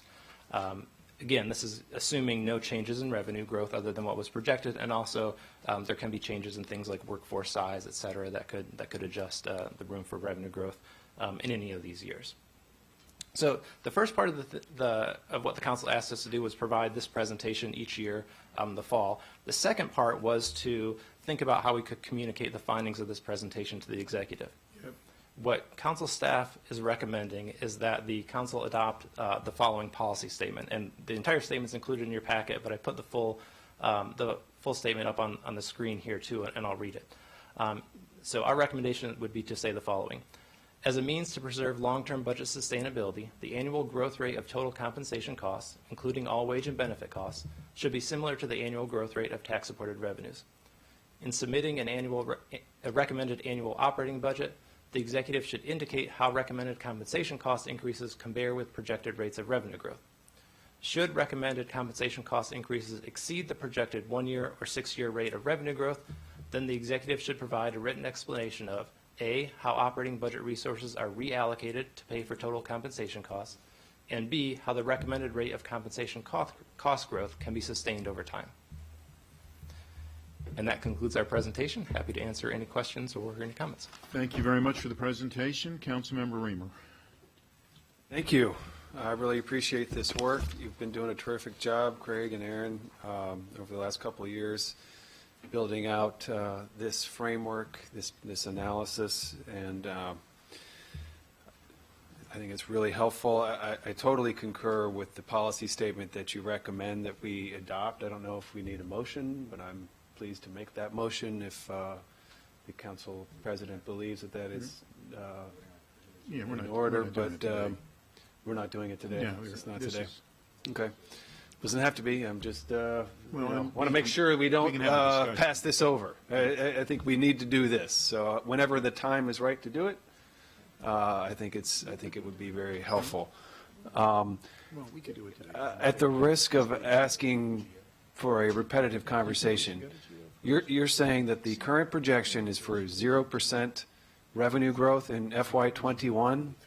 Because I've been around it's not my first rodeo, as the saying goes. And under the previous county executive, we would often get predictions of, very weak revenue growth or even negative revenue growth, and then the budget would come out and reliably it would grow 2%, 2.5%. Is there something in this year's prediction that you think is potentially different, or what's, tell me. This is a conversation you had in the previous item. Yeah. That with all of those variables and all those unknowns, given what finance knows today and the methodology finance uses today, if you look at the fiscal plan that was just sent to you in the previous item, they are showing virtual no change in revenues from FY20 to FY21.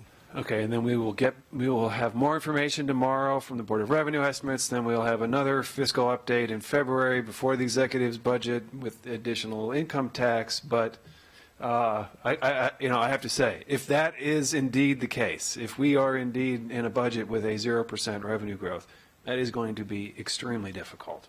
That is, that does not happen very often. Maybe once or twice in the last 10 years, maybe once. I don't remember it ever happening in a non-recession year. Exactly.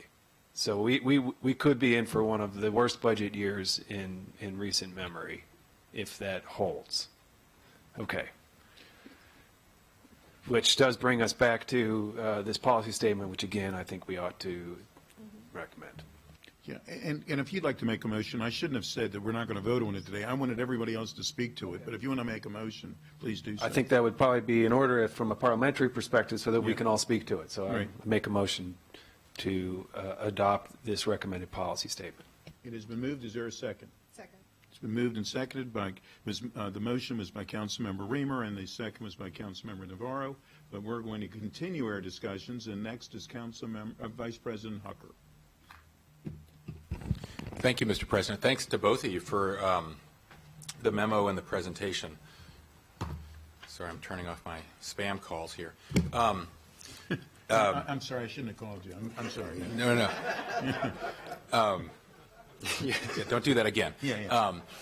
I hear that a lot, yeah. Just regarding the chart on page 3. Aaron, you began by saying that we're just focusing on the county government today.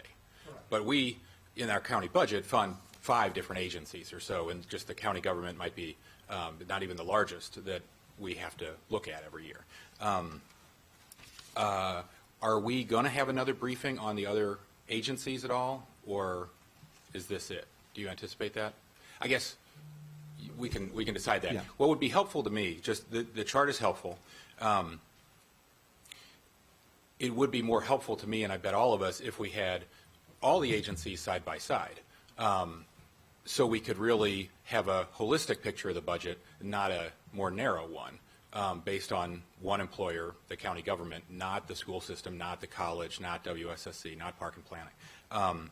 And having said that, I also just on the first row or second row, wages and Social Security, you reminded us why we had atypical increases this year, right, with the makeup step and other things that were well discussed last year. As we all know, wages are only a portion of the total cost of the budget, right? And only a portion of the personnel costs, given that we have a lot of management and a lot of management costs that in the past have the growth rate has exceeded wage growth rate. And we have a lot of costs for consulting and other services and goods, right? And so having that together, I think, would be more helpful to me, and not just pulling out the wages. And it would be helpful to compare, to me, wage growth against the growth of management costs and the growth of consulting, which has been an issue in past years. I don't know if you want to comment on that, if you agree that might be helpful or We'll work with you to impossible. get that information to Yeah, you. So much of it we've already assembled in part of the past, in the April budget packet that we presented to council. We had for all the different bargaining units in all the different agencies, so we have that information. We'll have to work with you about defining management and consulting, but we can get that information Sure. if it's available. Yeah. Great. No, I hope the executive branch is forthcoming with that, but that would certainly be helpful. I think, anyway, to me, the only amendment I would make to your, in that spirit, to the staff recommendation of that, the statement, is that you pull out wage and benefit costs under compensation costs. Wages are only a portion of compensation, obviously, and they're, in past years, haven't been the biggest driver. There's been a lot of growth in management and other things. And I think none of us want a future budget gap. None of us want our expenditures to continue to exceed projected revenues. But to just focus on one portion of the budget and not others isn't, to me, is helpful. I would just strike the wage and benefit part and just say total cost should be similar to the growth rate of tax-supported revenue. That's how I would look at a budget, as if you're talking about first principles. That's fine. I think that's generally aligns with the spirit. The one thing I wanted to point out is when you talk about management costs and wage, when we're talking about wages, it's all employees. It's management. Yeah, right. It's everybody. So not just the merit system and not just the bargaining unit, which is a portion of the merit system. Correct. Okay, good. It's bargaining units. It's all the bargaining units. It's the non-represented. It's the MLS, the PLS, fire management. Everything is all included in the great. in that number. Thanks. Okay. Thank you very much. Councilmember Friedson. Appreciate that. First of all, thank you to Mr. Howard, Mr. Tromka. Your work here and throughout the budget process has been extraordinarily helpful and I think absolutely critical to us dealing with what we heard earlier and how we move forward with that information. Clearly, we have some challenges that we need to address, and I think this is a really important next step to addressing it and making sure that we're being serious about the sustainability of our budget and the sustainability of the process with which we budget, because I think process is policy, and I think this is an important aspect of this policy, and I think it really dovetails well with what Councilmember Navarro was mentioning earlier with the work being done at the Government Operations Committee that I had mentioned as well, and the work that we I think began discussing during the budget, but didn't really have the time to really focus on, and have now begun this fall, and I hope we'll continue to really get serious because the urgency of that couldn't be more clear than what we just heard earlier in the presentation that you just presented to us. I appreciate the fact that there are other agencies where a large portion of county taxpayer money is spent, but I think we need to start with the one we have the most control over and set the standard in that way. So I'm comfortable moving forward with Montgomery County government. I'm comfortable with the language as it stands. I think it does, as it's written, with total compensation costs, just the including all wage and benefit costs. I don't think it's to single that out. I think it's to just ensure that it's all encompassing and includes that. So I'm comfortable with the language as it is. I do think that we should move forward. I think it sends a strong message in light of the information that we just heard and the commitment that we all have shared here from the dais to be serious about our fiscal sustainability and financial responsibility to pass budgets that can sustain in the long term, continue to provide the services that residents expect to keep up with the needs that our most vulnerable rely on. And so I appreciate all the work and will be supporting this. Thank you very much. Councilmember Jawando. Thank you, Council President. And conceptually, I think this is good work. I think this is a good statement. I was not prepared personally to adopt a policy statement of this magnitude and today, based on the discussion. It wasn't an action; it was a discussion. So I'm not against. I think we should put out a statement. I personally would like a little more time to think about this and speak with you all, not in real time here, and make amendments and suggestions. So. For those reasons, again, thinking that it was a good first crack, I would like to move that we postpone consideration of this until we come back from recess. Okay.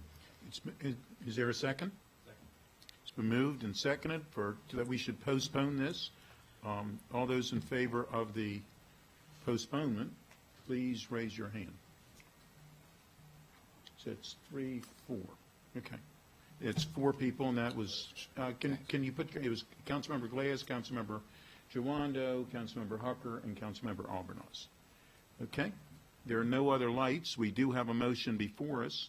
All those in favor of the staff recommendation and the adopted policies on their screens in front of us, the motion was made by Councilmember Reamer and seconded by Councilmember Navarro. Please raise your hand. And so that is Councilmember Rice, Councilmember Friedson, Councilmember Navarro, Councilmember Reamer, and Councilmember Glass, and Councilmember Katz. Thank you very much. It passes. Any other discussions? Thank you very much. Our next item that we're going to move on to is 7-1, which is an action item, a resolution to amend Resolution 19-128, Section G, fiscal year 20, designation of entities for non-competitive contract award status, Montgomery County Renters Alliance, Inc., and Ms. McMillan will be explaining this to us, please. Yes, you have before you a request and recommendation from the Chief Administrative Officer to authorize a non-competitive contract award to the Renters Alliance to partially match a state grant that will support efforts to count accurately in the census. This funding, the state grant, is focused on the census. The Renters Alliance is one of our partners in counting underserved populations. As you all know, an accurate count of the census is absolutely critical to congressional and state representation, to funding, and we know from previous census that there are populations that are traditionally undercounted. They do include people with high mobility and renters. Those are categories. And so the request is for $70,000 for you to authorize a $70,000 non-competitive contract award to the Renters Alliance. You are not approving a new appropriation. The appropriation will come from the Department of Housing and Community Affairs. I did want to say that Mr. Tibbetts and Mr. Desmarais are here today. Ms. Vu could not be with us today because she is in census training with people from the Census Bureau. We did not wish to take her away from that really important work, but I have been in contact with her. As you know, the census count is coming from the Office of Community Partnerships is the lead, and so I have received assurances that this will help with one of our critical partners, along with many other nonprofit organizations, others of which have also received state grants. So this work is about the census. And with that, I would recommend approval, and executive staff is here to answer other questions that you may have. Thank you very much. Councilmember Friedson. Thank you, Council President. Thank you to Ms. McMillan. Thank you to Mr. Tibbetts, Mr. Demaray, and Ms. Vu, who joined me on a call yesterday to answer some of my questions. Wrestled really hard with this one. I have some concerns, not just about this particular grant, the $70,000 here, but about the broader question of how the matches for the census are being done, what the process has been, why these matching grants from the state were made public on April 1st prior to the budget. We discussed the possibility that some organizations were getting these during the budget. There were questions about unrelated funding, an additional $218,000 for this particular organization, and some concerns were raised about potentially opening up that process. And my understanding is that the way that this is being, the thought process was that $218,000 in the quasi-competitive process that was being set up was delayed, which is the reason. Is that accurate?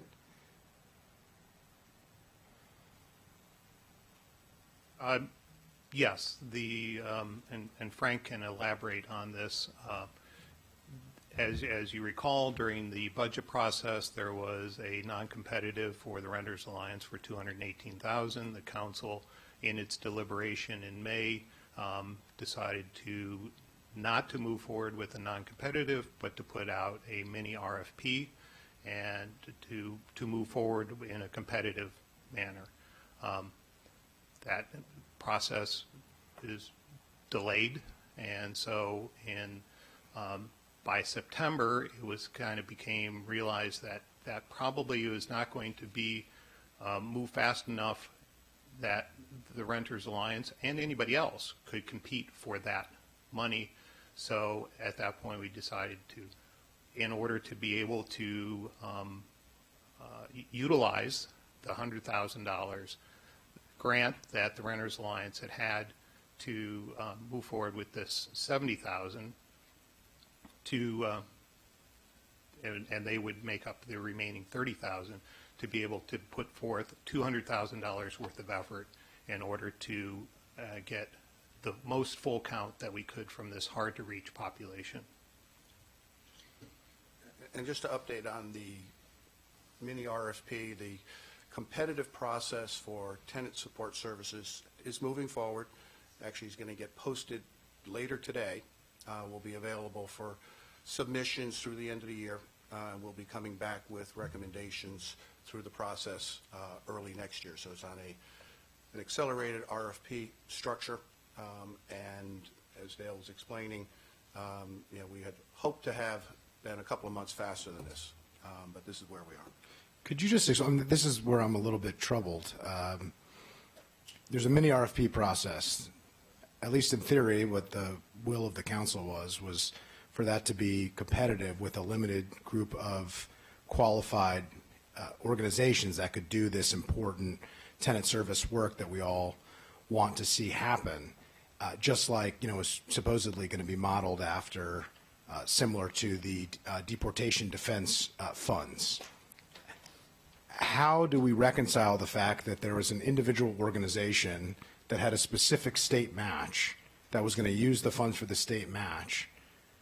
That was the dedicated funding that was expected by both the executive branch and by the organization when the supposedly competitive process hasn't begun yet. Well, could I just clarify what the process was in the spring a little bit around this funding, which was when the budget came over on March 15th, there was no discussion about census work being a part of the scope of the work for the additional tenant advocacy funds. Correct. But we were made aware that census work had happened, and the announcement on April 1st, there's a press release of the fact that complete count census work, but that was not part of the scope of the $218,000. It was not part of the scope, and it was not raised when the Fed committee had its discussion with the department about tenant advocacy services.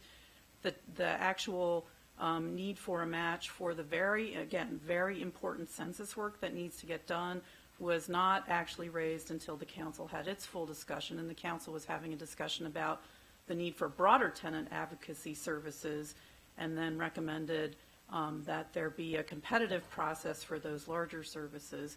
And what you see in the staff report on Circle 3 is a very specific scope of work to events and to information and to services around the census count. It is not a scope of work that is around the broader work that the Fed Committee and the Council had a discussion on related to tenant advocacy services. Now, that's not to say that if the committee had had more information on what was going to happen with the census when it had its discussion, could you have had a different outcome?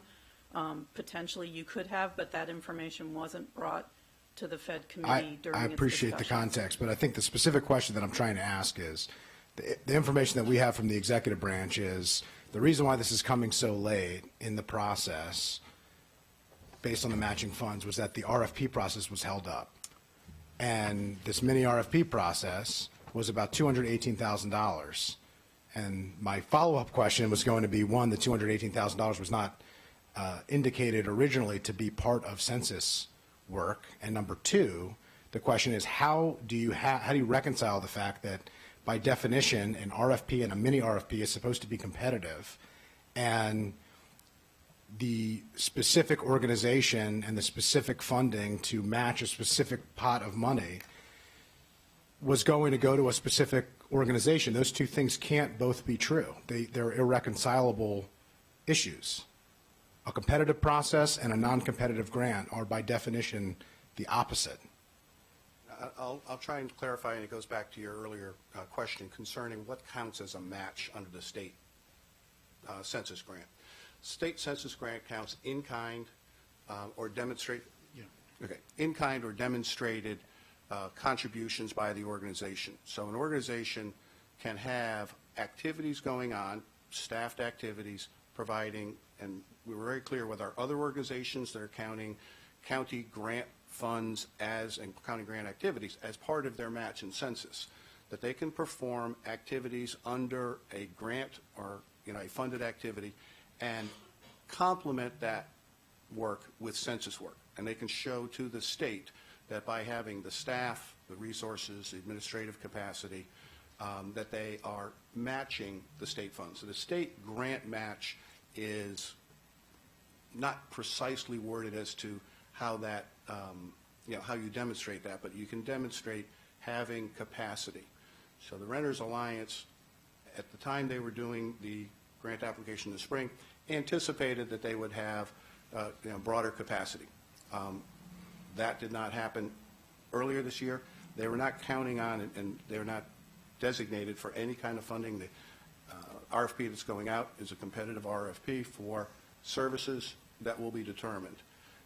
Their work was to find other sources and find volunteer activity to find the capacity to match the state funds.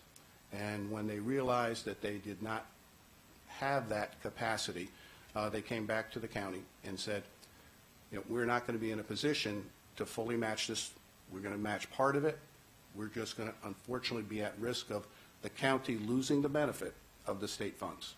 So is the $70,000 here being used for census, or is it being used for other renters advocacy work that was part of the previous discussion of the $218,000?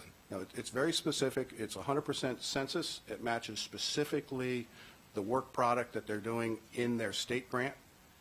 It involves census activity, outreach events at 20 buildings of 200 to 500 units.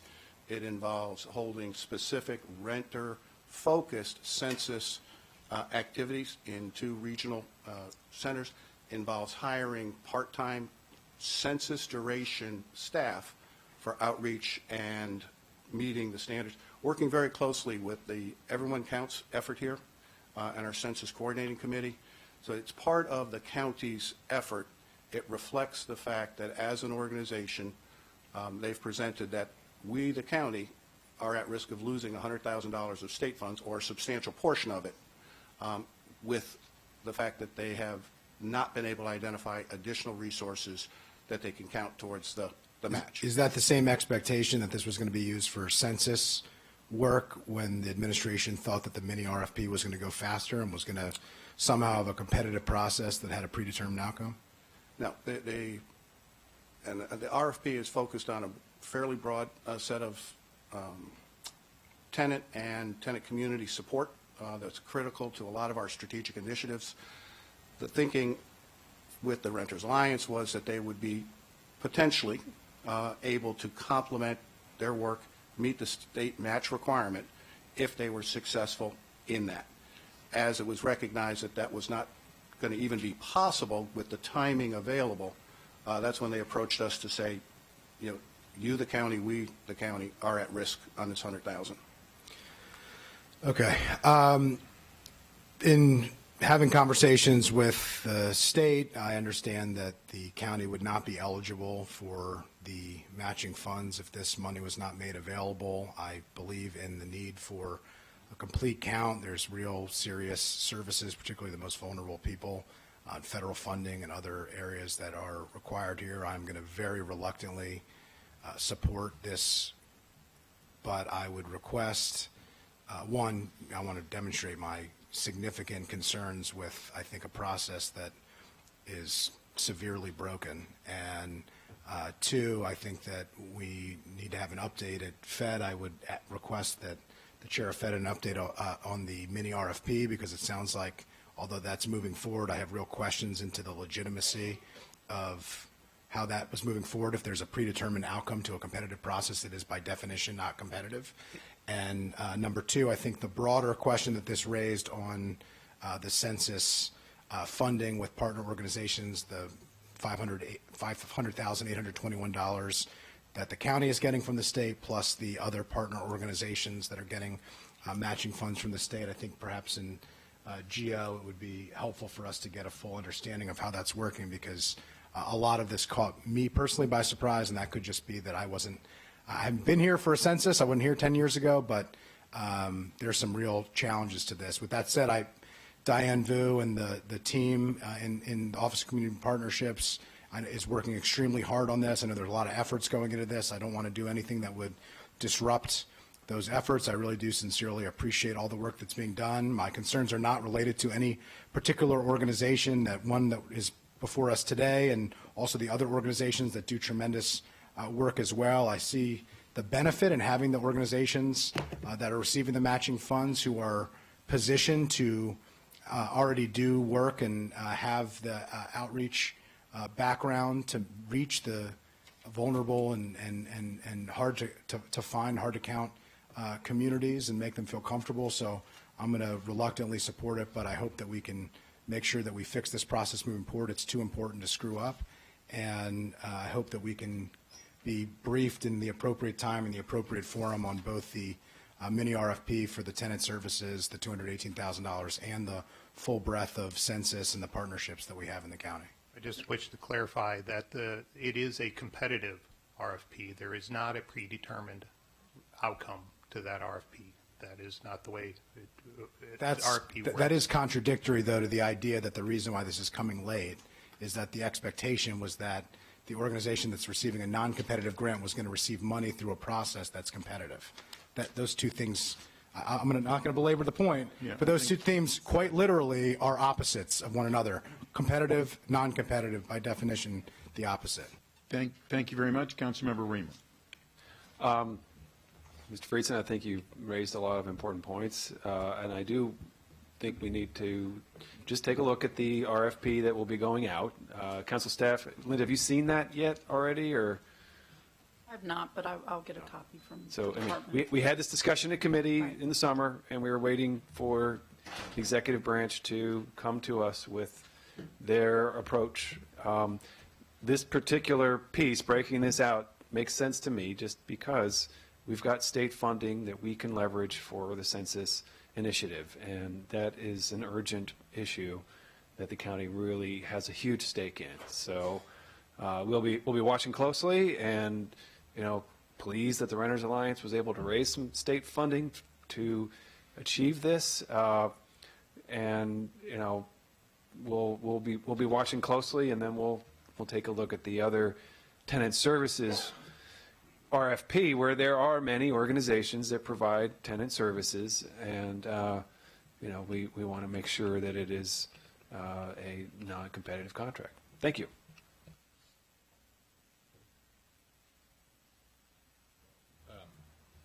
Councilmember Rice. Thank you very much, Mr. Vice President. And so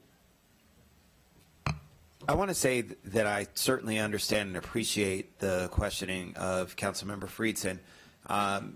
This process could have been a lot smoother and a lot cleaner and neater, and so the ask is that you do that, because this is really important work. I just came from our Maryland Association of Counties conference, to where it was one of the key tenets of the presentation was about the census, was about the loss of revenue to our state and local jurisdictions to the tune of hundreds of millions of dollars. In fact, we equated it that if we actually had a small percentage of the number of people who were uncounted, we wouldn't even have to pay any additional money for the Kerwin Commission recommendations as a state. That's how big of a deal this is, so it's really important that we get it right, which means that we've got to be very strategic in terms of who we choose as our partners, that we're very flexible and understanding that there's so many partners out there that can reach these hard-to-reach populations, and making sure that we're focusing on them who have the relationships in our community. I'm not saying that these folks don't, and I'm not talking about that. I'm just saying that I'd like to see a plan.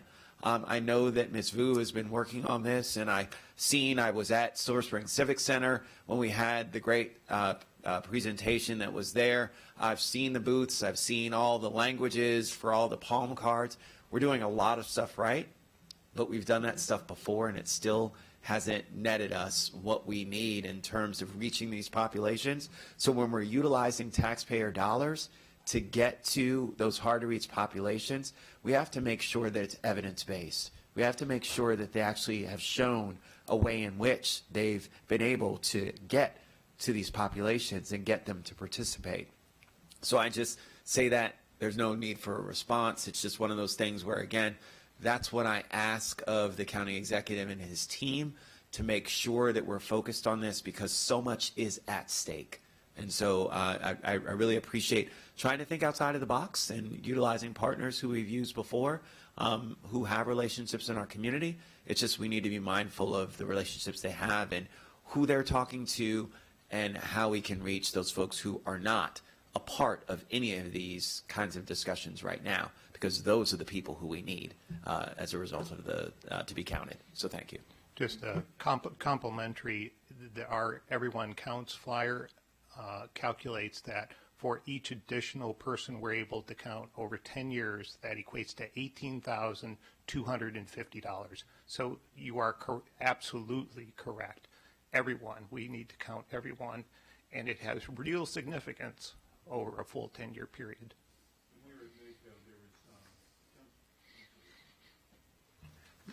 I leave for 2 minutes. You cut off my mic.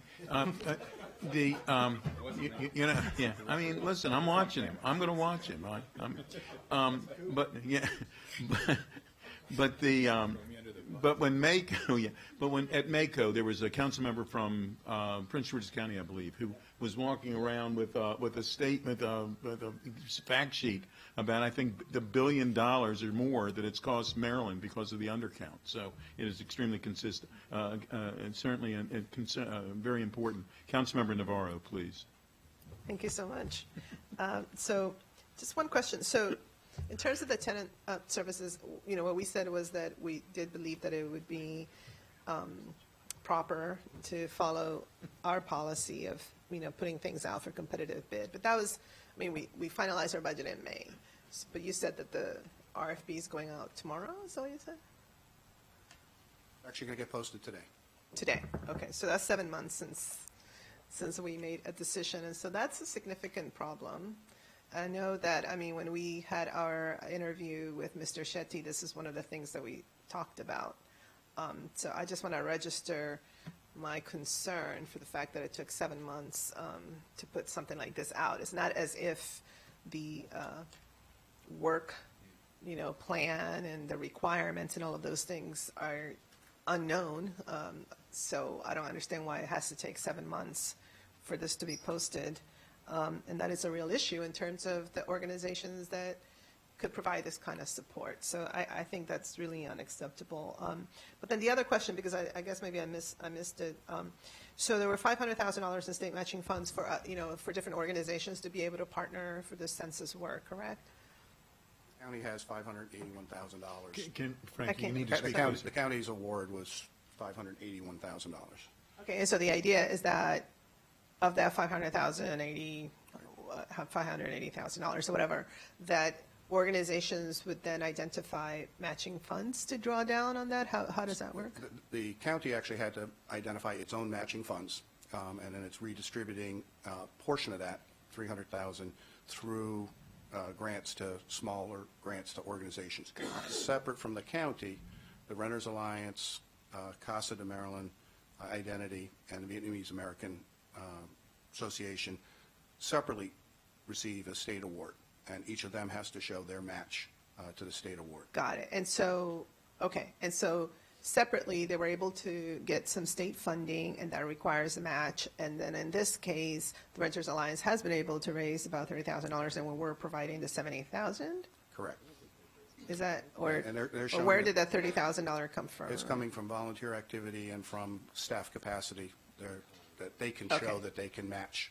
Got But it. they have limited staff capacity to show that. Okay, but then the matching funds that we're providing, that's coming then from funds that were sort of designated for other, Those are, like what about CASA and all of them? Where did we get the money? The $70,000 coming from DHCA's operating account that we were asked to and focused on, can we, within our broader budget, allocate $70,000 in support of this county effort. And does that account also have the rest of the money that, for example, CASA would need for matching funds or other organizations? They were able to, the other organizations did not approach us for any specific award. They're actually using, for example, CASA does have a DHCA operating grant for their renters and tenant work. They're able to demonstrate that 50,000 of the capacity that they've been able to stand up and work through the community will actually serve as a matching capacity for their 447,000 of state census grant.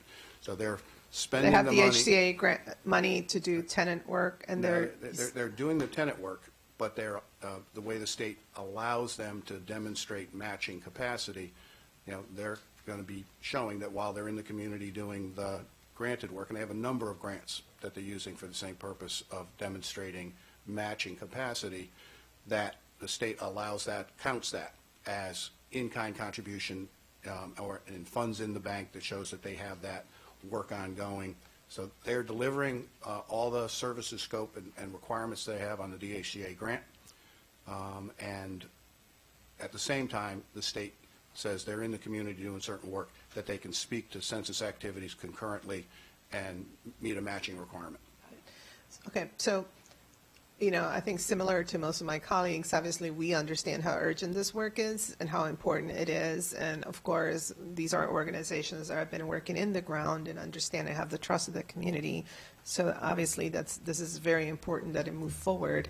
What I don't feel too comfortable with is, again, this very sort of convoluted way and mechanism of providing these matching funds, and also, expecting other organizations to have to kind of, figure out how to provide the matching fund capacity. In some ways, we need to either identify some kind of source of funding to provide the appropriate type of matching or capacity to organizations to do this work. If we're going to truly say that we care and that we're serious, versus having all these different, a menu of ways that organizations are trying to figure out how to provide that capacity. So that would be my only caveat. I will vote for this, but I do believe that we need to figure out then what exactly are these sources, because these organizations are obviously providing other kinds of services for other purposes, and it's not fair to just say, well, tag this on as an add-on. If we are really truly saying that we need to make sure everybody counts because of this money that we're not, capturing, then we need to make sure that we're providing the capacity. So. Thank you very much. Council Vice President Huckler. Thank you, Mr. President. Was I next? Did you? Okay. Thank you all for the presentation. I agree with a lot of what my colleagues have said, and obviously we all agree and understand how critical the census is and how much we need to avoid and undercount. Just a couple comments about the Renters Alliance scope of work. I read out the other documents. Could you, Mr. Desmarais or Dale, could you explain low county tract communities? That's not a term I've heard before. That comes from the Census Bureau has identified through Diane Shop census tracts that have in the past been traditionally or have had a low participation rate. And so they have provided this year the census tracts where they wish, if I'm addressing your question. Yeah, they call them low county tracts? Low count. Oh, it says low county in the scope of work. There's my confusion. It's a low count. Low count. Okay, great. Thanks. I must have read over that. But that makes a a lot low more count sense. tracts. Now that we're talking about census tracts that are projected to have low participation rate, I know Diane has all these numbers, but I know Fairland, I think, has the lowest projected participation rate in the county. So I want to hold that up as one place you might want to look into. Just also in the scope of work, Bullet 4, I'm glad we'll have to have workshops with 50 renters, 2 hours long. And there's also a mention of low count tracks. It should be on Bullet 5 too. Is the approach, this is a numbers game, right? We want to just get a small amount of information, relatively a lot of information in front of as many tenants as possible, right? Is that the goal? Right, that's the approach. I just wouldn't have thought, I don't know how these workshops, I'd love to work with you when I'm not wasting my colleagues' time, but I wouldn't think of a 2-hour workshop as, you're not spending 2 hours with the same people, presumably, right? That's correct. The idea there is to have an open place, Silver Spring, areas where that would not be covered by hitting the 20 large property targets for this grant. There are other organizations hitting it. It's all coordinated. Sure. So this is a complementary activity, but leveraging connections to the rental community. Right, but it's not a 2-hour meeting with the same people. It's 2-hour workshops where anybody coming through, you're grabbing them while you're correct. Open for 2 hours. Right, okay. I didn't see the specificity of like door-to-door work that exists in some of the other scopes of work in this document. And then there's also in the 7th bullet, it just mentions several meetings of existing tenant associations. I would just think you'd want to make that really clear what number of minimum number of meetings you'd want to expect, and finding one tenant at each property, I bet they could exceed that too. But I'd love to work with you on the details because I think this work is critical. The process isn't the best, but I think the Renters Alliance is in a great place to do important work, and I think the scope of work ought to reflect that. Thanks. One of the things that's helpful from the Renters Alliance, given they have developed access to buildings, access to rental properties is, as anyone who's campaigned probably knows, is particularly difficult.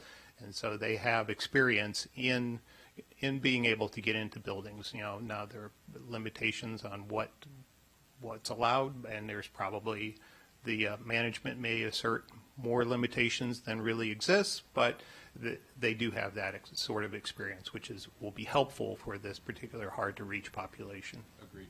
Okay. Thank you very much. Councilmember Albanos. Thank you, Mr. President. Very much associate myself with all the comments of my colleagues. Will definitely support this measure, but do have concerns about the process and that got us here and that led to the many reasonable questions that I think my colleagues have asked. I just want to underscore that in addition to the census being important, it's important every 10 years, the nefarious efforts of the Trump administration to put the citizenship question may not have succeeded through the courts, but what they did succeed in is muddying the waters and creating confusion in the community. And so this has to be as tight as humanly possible moving forward, because we are behind in many ways. Trust has been frayed. And so it's appropriate for us to ask all of these questions, and I know Ms. Vu is working tirelessly, but I want to make sure moving forward that we don't unintentionally create barriers to perform what is already going to be historically difficult work, particularly this year. So I think you've heard from all of my colleagues and myself included the importance of this work. We all understand and know that. But the level of attention to detail cannot be overlooked moving forward. And so I look forward to updates on where we are with the census tract information and appreciate all of the comments of my colleagues. Thank you. Thank you very much. I see no other lights. Is there a motion? It's been moved by Councilmember Giwando and seconded by Councilmember Navarro. All those in favor, please raise your hand. Opposed, same sign, and that carries unanimously. Thank you very much. Next, we're going to have public hearings with action items after each one. It's my understanding we have no speakers for any of the public hearings. The first is a public hearing on a supplemental appropriation to the county government's FY20 operating budget for the Department of Finance in the amount of $500,000 for the Economic Development Fund Grant and Loan Program. There is no speakers for this public hearing, so we're going to close the public hearing. And is there a motion for this? So moved. It's been moved by Council Vice President Hucker, and who seconded? Councilmember Friedson. All those in favor, please signify by raising your hand. And that carries unanimously as well. The next item is a public hearing on supplemental appropriation to the county government's FY20 capital budget and amendments to the FY19-24 capital improvements program for the Department of Transportation in the amount of $18,168,000 for the White Flint West workaround. There are no speakers for this as well, so we're going to declare this public hearing closed. Is there a motion? Who was the person who made the motion? Councilmember Friedson and Councilmember Rice seconded it. All those in favor, please signify by raising your hand. And that carries unanimously as well. The next public hearing that we have is a supplemental appropriation to the county government's FY20 capital budget for the Department of General Services in the amount of $2,253,000 for the Rockville Core Gray Courthouse project. We have no speakers for this public hearing. We're going to declare it closed. Is there a motion for this action item? Who was the first so moved? Councilmember Albornoz and Vice President Hucker. All those in favor, please signify by raising your hand. And that carries unanimously as well. And I believe the last public hearing that we have is a public hearing on a supplemental appropriation to the county government's FY20 operating budget for the Bethesda Urban District in the amount of $60,000 for the Pike District Placemaking Study. We have no speakers for the public hearing. Councilmember Friedson would like to speak to it. I know we're short on time, so I'll be very brief. Just wanted to note that Ken Hartman and Peter Fosselman are here from the executive branch. Want to thank Councilmember Reamer for working together on this, and to Councilmember Albornoz for his co-sponsorship of this. This is a key placemaking opportunity to be able to study and figure out what we can do to really invigorate the Pike District. County executive and his team have been working really hard and closely on this. The county executive is personally involved in it. Councilmember Reamer and I have been working really hard together as well. I think it's, as we've discussed frequently, I think the Pike District represents one of our most significant and important economic development needs. The placemaking opportunities, and so I appreciate everybody's support on that. Appreciate the collaboration of the executive branch and support of the colleagues. Thank you very much, Councilmember Reamer. Amen to that. This is an important beginning, and we've got a lot of work to do here. But thank you for your support. Thank you. Is someone going to make a motion? Councilmember Friedson, and let me guess, it's going to be seconded by Councilmember Reamer. All those in favor, please signify by raising your hand, and that carries unanimously as well. Before we adjourn, this is the last meeting that we now go into recess, and we want to wish everyone the happiest and safest and healthiest of holidays. Thank you for being with us. We are adjourned. Yeah.